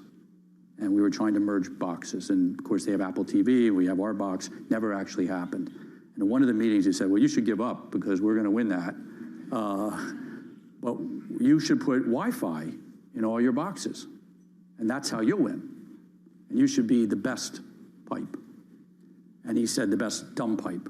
So I went home, went to our chief technology officer and said, what's Wi-Fi? And today we have the nation's biggest Wi-Fi network. And we have more customers. And 90% of your cell phone usage, 90% is Wi-Fi. Right. And that's because 70% of all the bits going over the internet right now are streaming. And streaming wasn't here 10 years ago. So I sit here and say the most exciting thing about our company is what's coming in the next 10 years that happens in innovation around the world, hopefully here in America, hopefully Silicon Valley, in LA and everywhere else, Philadelphia, and that we're going to continue to have bits per home go up.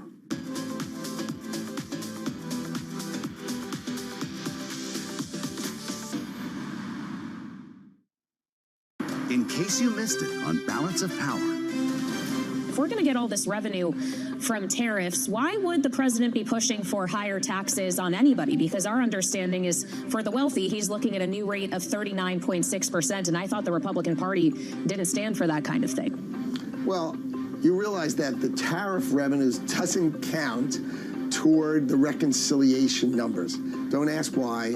I can't understand why. We're running at like 20, 25 billion a month. and they're not counting it, but we'll leave that aside for another day. This is Washington. They have their own accounting practices. So the president's trying to make sure he gets no tax on tips, no tax on overtime, and no tax on Social Security. And if he says, look, the richest Americans, remember, he cut it from 39.6 to 37. So if he just goes back to what he did last time, you know, I'm in favor of that. I think it's smart.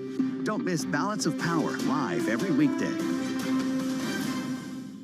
The flood of investment agreements. Deals were once again on display. The Saudis are open for business. The cessation of sanctions against Syria. Another big victory for the Crown Prince. Concerned that none of the guardrails may be set up just yet. Headline after headline. Trust Bloomberg for on-the-ground coverage. The numbers will be quite substantial. Up-to-the-minute reporting. Driven the price of oil down. And the analysis you need. He's basically going to vault this region into the same sort of sphere as the US and China. No one covers geopolitics like Bloomberg. Good morning. This is Bloomberg Surveillance. Welcome back to the opening trade. This is Bloomberg Technology. This is the Asia Trade. This is Wall Street Week. Welcome to Balance of Power. This is Bloomberg Television. Bringing you up-to-the-minute financial news whenever and wherever it happens. I'm Michael McKee at the Federal Reserve, and this is Bloomberg.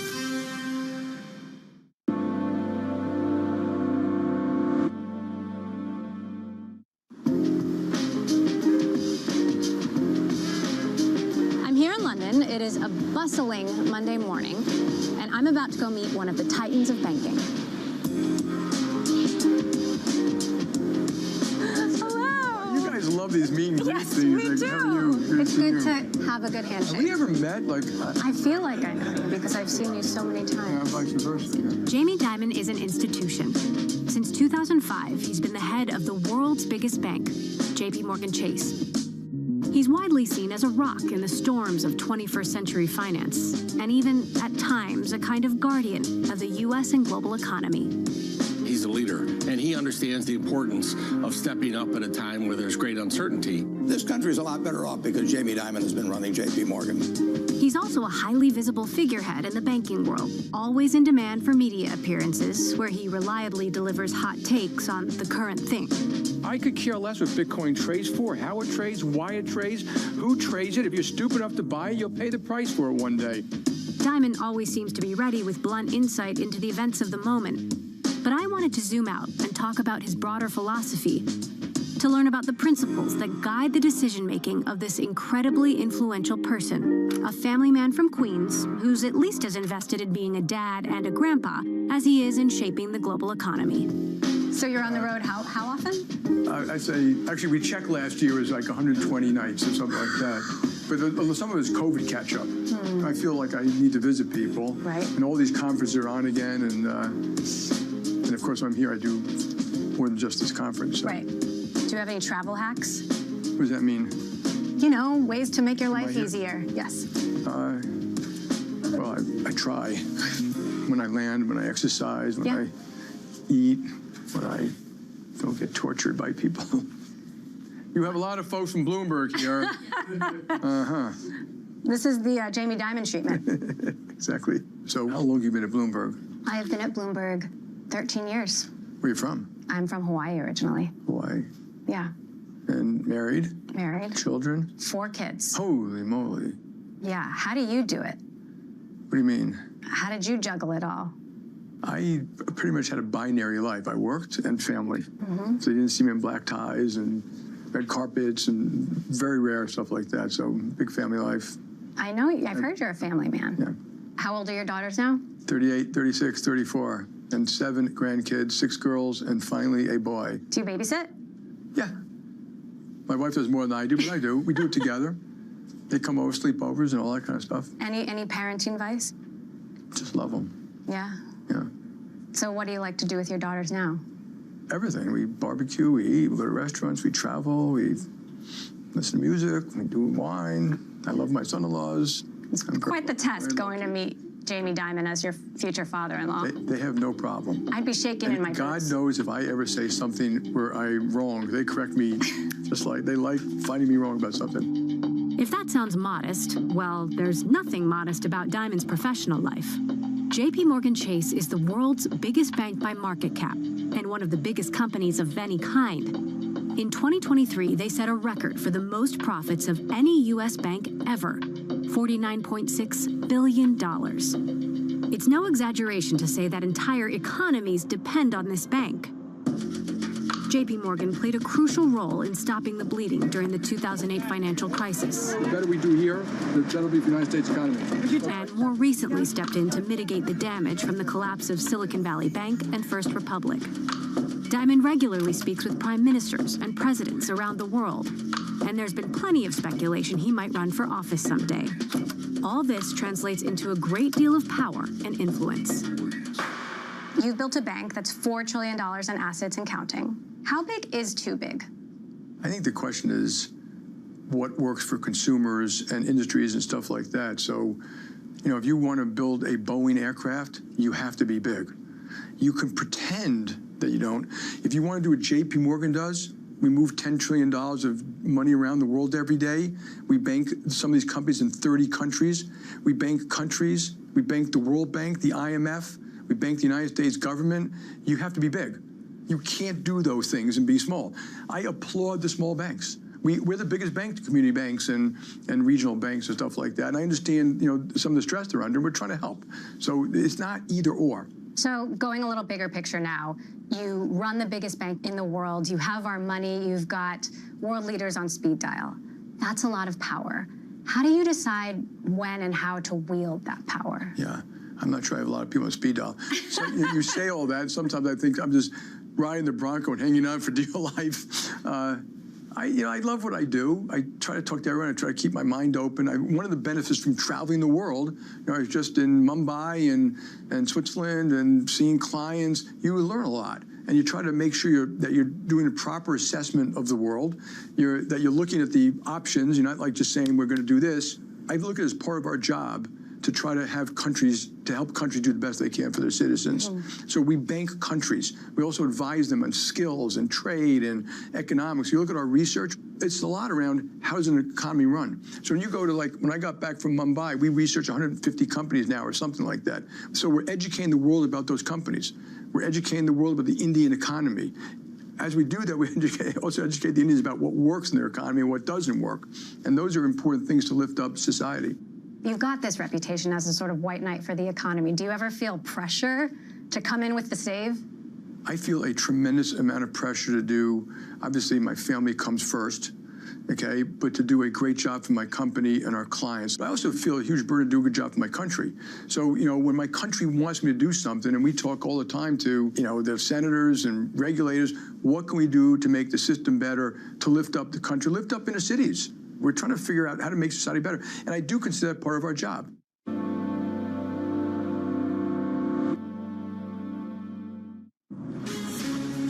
From the beating heart of global finance, economics and politics, and wherever newsmakers are moving markets, Bloomberg brings you conversations that allow for deep discussions and important insights. What do you think the future is for inflation? Is this new normal? Are markets too optimistic? How do you worry about the things that are outside your control? How does the current fighting completely stop? I'm Francine Lacqua, and this is The Pulse, every weekday only on Bloomberg. U.S. tech is influencing global markets. Technology is driving business across Europe. Companies in Asia are betting on tech. U.S. jobs numbers are released. Bloomberg has the report under surveillance with crucial data and expert analysis at terminal speed. Nobody covers Jobs Day like Bloomberg. You grew up talking finance at the kitchen table as a kid. What was it like growing up, Jamie Dimon? What do you think prepared you for all this? Well, I grew up in Jackson Heights, Queens, and my grandparents, 3 were Greek immigrants. One was born here. I don't think any of the 4 finished high school. There was a loud table, people arguing and stuff like that. But my parents were, while my dad was a stockbroker, I was the only one who took interest in that, reading the paper, understanding it. I bought a stock when I was 12, 13, or 14. They didn't ask us to go into finance. So my older brother's a physicist. My other brother's a teacher. And so it was basically do the best you can, make the world a better place, treat everyone with respect, have a purpose in life. It was more around that. But a lot of intellectual debate at the table. Dimon quickly rose through the ranks of finance. Right out of Harvard Business School, he became the protege of his dad's boss, Sandy Weil, a legendary banking dealmaker. Diamond and Weil oversaw a series of massive bank mergers together through the 80s and 90s, until in 1998, Weil forced Diamond out of Citigroup, and Diamond struck out on his own. Diamond landed on his feet as chief executive of Chicago-based Bank One. When Bank One was acquired by J.P. Morgan Chase in 2004, Diamond quickly ascended to the top spot.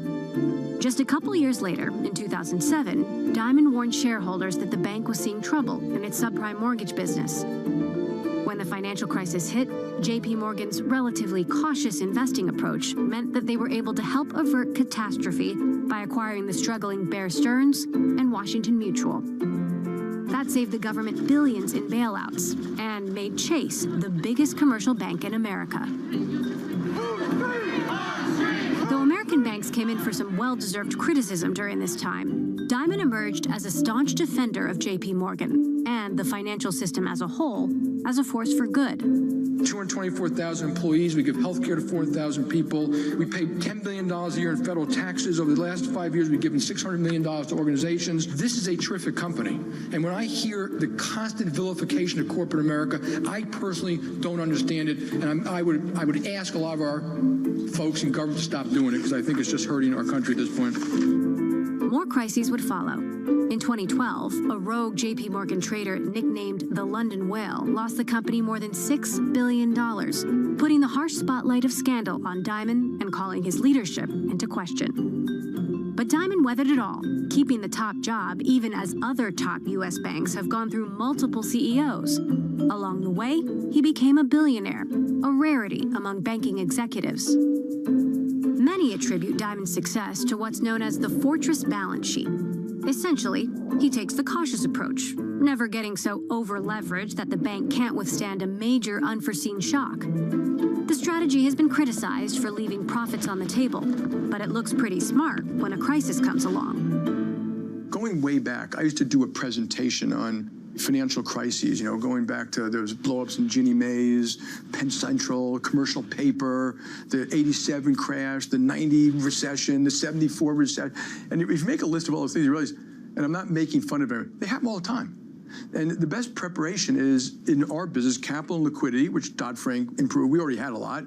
Be prepared. You can't be prepared after the fact.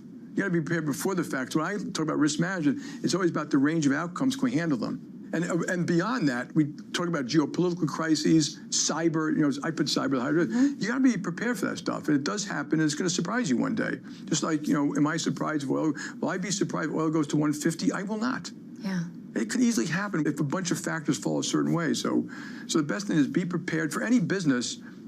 When you think about risk, think about things that can go terribly wrong. Can you survive them? It could be technology, it could be government regulations, it could be literally the weather. If you're a restaurant, that might close you down. If you lose this week's business, you're out of business, you don't have enough cash. So you should think all that through. Bill Gates once said, banking is necessary, banks are not. To what extent could AI or fintech replace traditional banks? So I think, first of all, I remember him saying banks are dinosaurs. I spoke to him about it in 1997, and he was dead wrong. He'd probably agree to that. But he's not wrong that technology changes everything. And if anyone is complacent or arrogant or think that because you have a big position today, you can have a big position tomorrow, that's a mistake.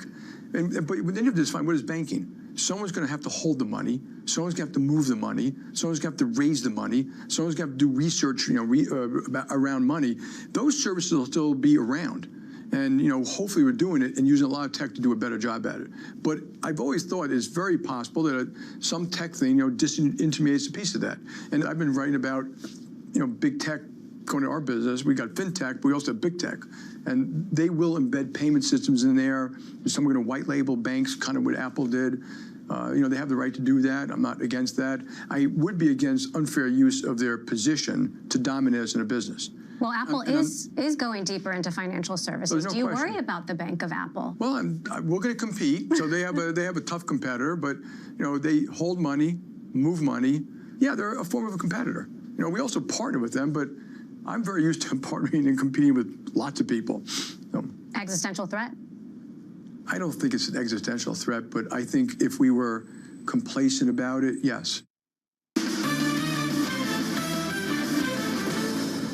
But what about the diagnosis? If the diagnosis at the end is worries about growth rates, yeah. How do you get from point A to point B? Why do you worry so much about that end goal of better growth? Because if we can't grow, you're going to have a much more inflated debt to GDP and federal deficit, and that's not good for the economy. Growth is really critical, and I think what's underappreciated is what the inputs are to get to the growth number. And so we talked a little bit about productivity. I hope that we can continue to produce at 2% indefinitely on productivity. I think that would be great. But you got to make sure you have the other levers in place, I think, to buoy that. So if you look back over the last several years, we've had 8 million immigrants come into this country in the last 4 years.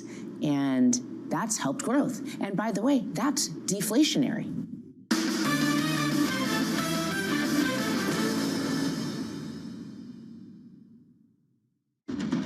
What is going to be the consequence for U.S. markets? We are basically deep in the European earnings season.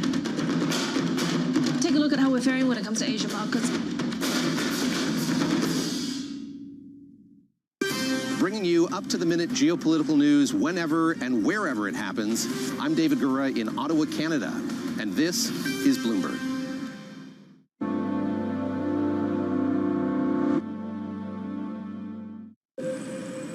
Still, as with most industries, an AI revolution is coming for finance. The question is, how much about banking will change? Some predict AI will enable us to put our money on autopilot, telling you where to invest, planning your retirement, and even filing your taxes. I know you mentioned ChatGPT in your annual letter. Have you tried it? Yeah. If I had my phone, I'd show you. What do you use it for? I just ask it questions. Like what? I don't remember. What's Emily Chang going to ask me? You've got a top-notch group investigating AI. What are they up to? What's the next level of finance you think AI can unlock? Yeah. So I think the most important thing is that AI is real. We already have thousands of people doing it. Top scientists around the world, Manuel Velosa, who ran Carnegie Mellon Machine Learning. And it's a living, breathing thing. So people want to answer, what's it going to do? It's a living, breathing thing. It's going to change. There are going to be all different types of models and different types of tools and technology. But the way to think about it for us is every single process, so errors, trading, hedging, research, every app, every database, you're going to be applying AI. So it might be as a co-pilot. It might be to replace humans. Like, AI is doing all the equity hedging for us for the most part. It's idea generation. It's large language models. It's note-taking while you're talking to someone. And while it's taking notes, it may actually say to you that, here's the thing of interest the client might be interested in. All error, all customer service. It's a little bit of everything. But it is going to replace some jobs. Of course, yeah.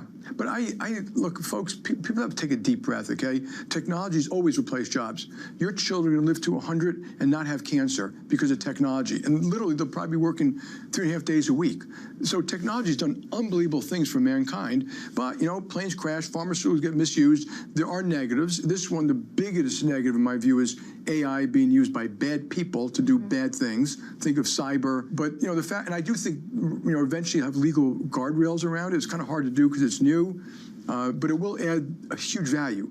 And, for JP Morgan, if it replaces jobs, we hope to redeploy people. So is there going to be a point where I can turn to ChatJPM and say, I have 30 years, or I want to get rich quick, what should I do with my money? Well, the rich quick, I hope it tells you that you're crazy. Yeah, but we, in some ways, can do a little bit already today.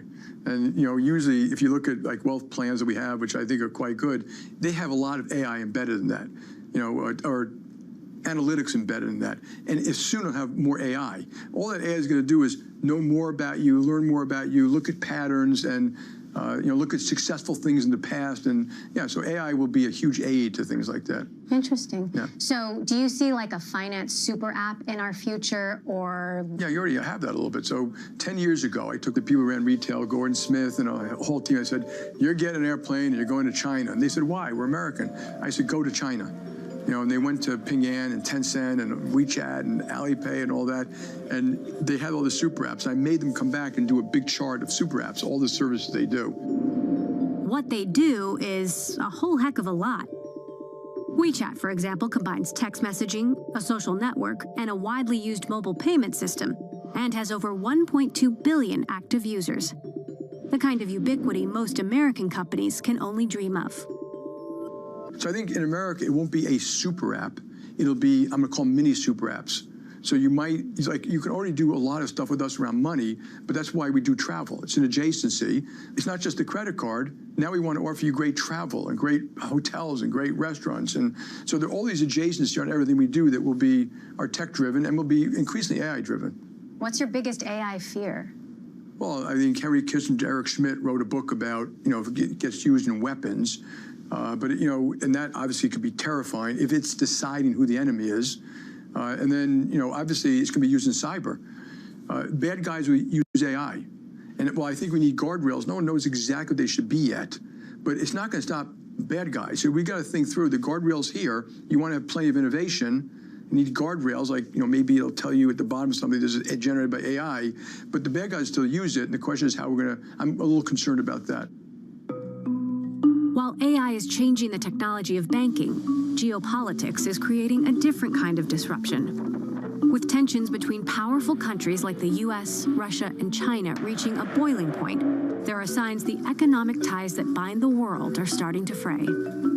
Diamond, for his part, strikes a tone of cautious optimism about current events, but warns that we're living in a very dangerous time. Our conversation took place before the recent outbreak of conflict in the Middle East, which he said will create ripple effects that extend far beyond the region. Where's China on the list of risks? When I say geopolitical, that's the big one. Mm-hmm. It's the thread from Ukraine, oil and gas, food, migration, all our relationships, the most important one being China. That is the most important for the future of the world. And obviously Ukraine is affecting it. And in fact, it's very hard to see really positive outcomes with China until the Ukraine war is resolved. Hopefully, whether Ukrainians could say they have a victory of some sort. You've said you're worried about another Trump presidency. How worried? Look, we need good American leadership. And I think that we need to explain to people why this is so important for the world. And so there's a little bit of this, America first, and, no American president is going to say America second. But what we need to explain is why Ukraine is important to us and why American security relies on global security and why our allies rely on that. And if they can't rely on America, they will have to rely on someone else.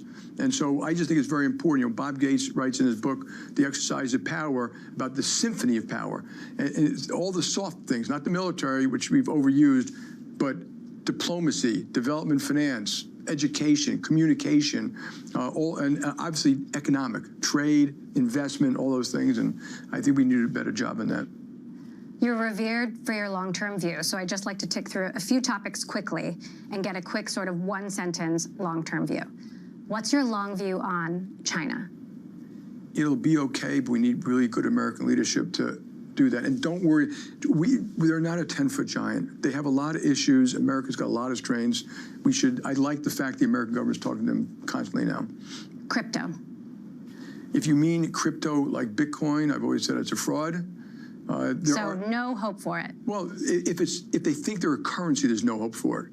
It's a Ponzi scheme. It's a public, decentralized Ponzi. If it's a crypto coin that can do something, like a smart contract, that has value. There will be smart contracts, and blockchain works. So to the extent crypto is accessing certain blockchain things, yeah, that might have some value. American leadership. The most important thing for the world in the next 100 years. Warren Buffett would tell you one of the great things about America is our constant resiliency, ability to adjust. I mean, we adjusted pretty quickly to bad COVID and then getting out of COVID, and American leadership moves pretty quickly, and autocratic leadership gets stasis. So you got to look at, sometimes democracy is messy, but it also allows change. Diamond is 68, and the question of succession is looming. In 2021, he received a bonus to stay on for another 5 years. And while various JP Morgan executives are rumored to be in the running to replace him, nothing official has been announced. Given the success of Diamond's 18-year run, no one is particularly eager for him to move on. And for the moment, he shows no signs of slowing down. What advice would you give your 20-year-old self? You have to work hard. I mean, that doesn't, but work smart. A lot of people they waste so much time and they don't think carefully. And there's that great quote, "I'm sorry I wrote you such a long letter. I didn't have time to write a short one." That's respect to people. So you get your thoughts together. Have a process in place for decision making. Don't allow yourself to become weaponized. like at all, like, you know, or and don't have it, to the extent you have a temper, it works against you. You always have to end up apologizing. Have a thought process around things that are complicated, and you'll get better over life. You don't have to answer everything all at once, you know. I tell all the people at J.P. Morgan, everyone should take care on their own, their mind, their body, their spirit, their soul, their friends, their family, their health. They have to do that. It's part of their life. If you mess that up, you know, it makes everything else particularly hard. So, and I heard a great speech from a woman once who said, you can have it all, you just can't have it all at the same time. I like that advice. Yeah. What else do you want to accomplish in the world, aside from making your bank succeed? Most important, family. And I have 3 wonderful kids, 2 wonderful son-in-laws, 7 great grandkids. That is the most important. You know, second most important is my country, the United States of America. I'm a red-blooded, full-throated, free enterprise American patriot, and don't misunderstand that. And so therefore, that is a big effort of mine personally, and my company stands behind that to the extent we should.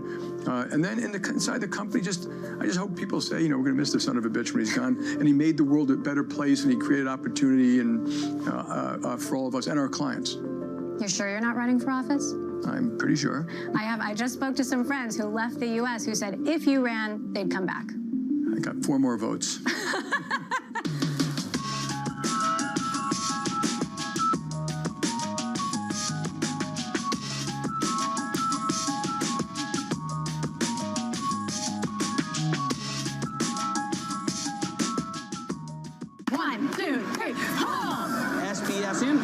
The king of crypto. I cannot imagine a scenario where $8 billion just disappears.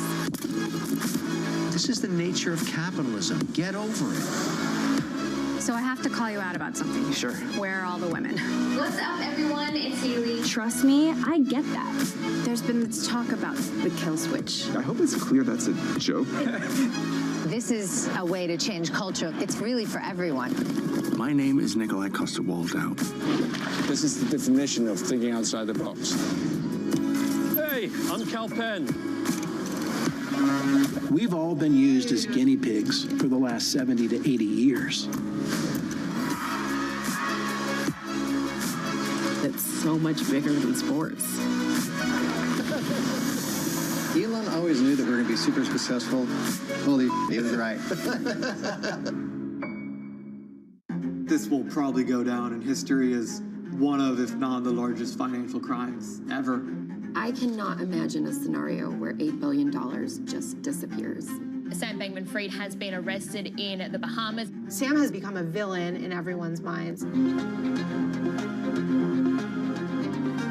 Sue, Mark. Are you in? I'm in. I'm in. I'm in. I'm in. We're in. How much does the geopolitical volatility emanating from the United States perhaps undermine the bull case for Mexico? Is that a scenario you've plotted out? Structurally speaking, we do still have a very positive view in Mexico.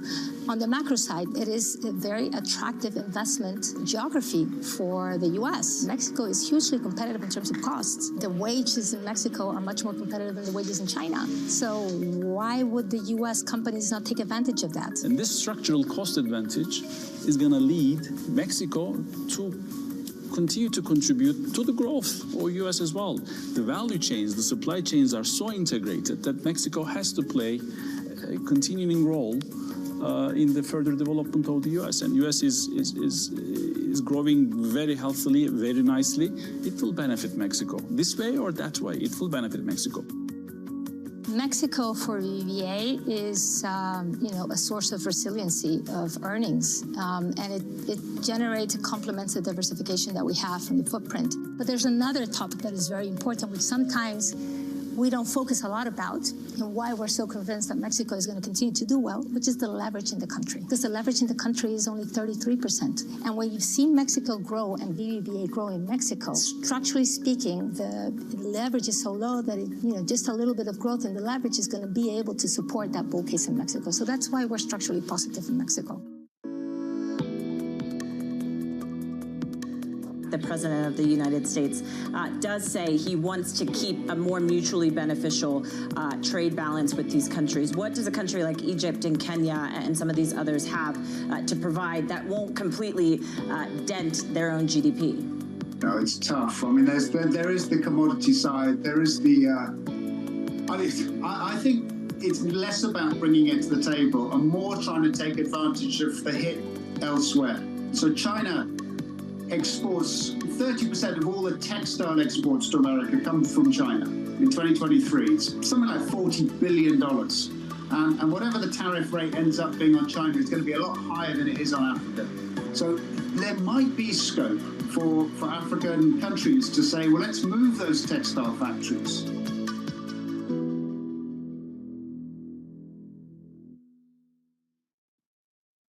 Making money isn't about drowning in emotions. It's about understanding what's actually happening. Markets are the best way to glean signal from noise, and that is what we try to do every morning. This is Bloomberg Surveillance. Bringing you up to the minute economic news whenever and wherever it happens. I'm Jennifer Zabasanja in Luanda, Angola, and this is Bloomberg. Welcome to the world of decentralized finance. Massive outperformance from Bitcoin. Bloomberg is covering all things crypto, the people. The tectonic shift emanating from Washington. All we're looking for is clear rules and an ability to build in the United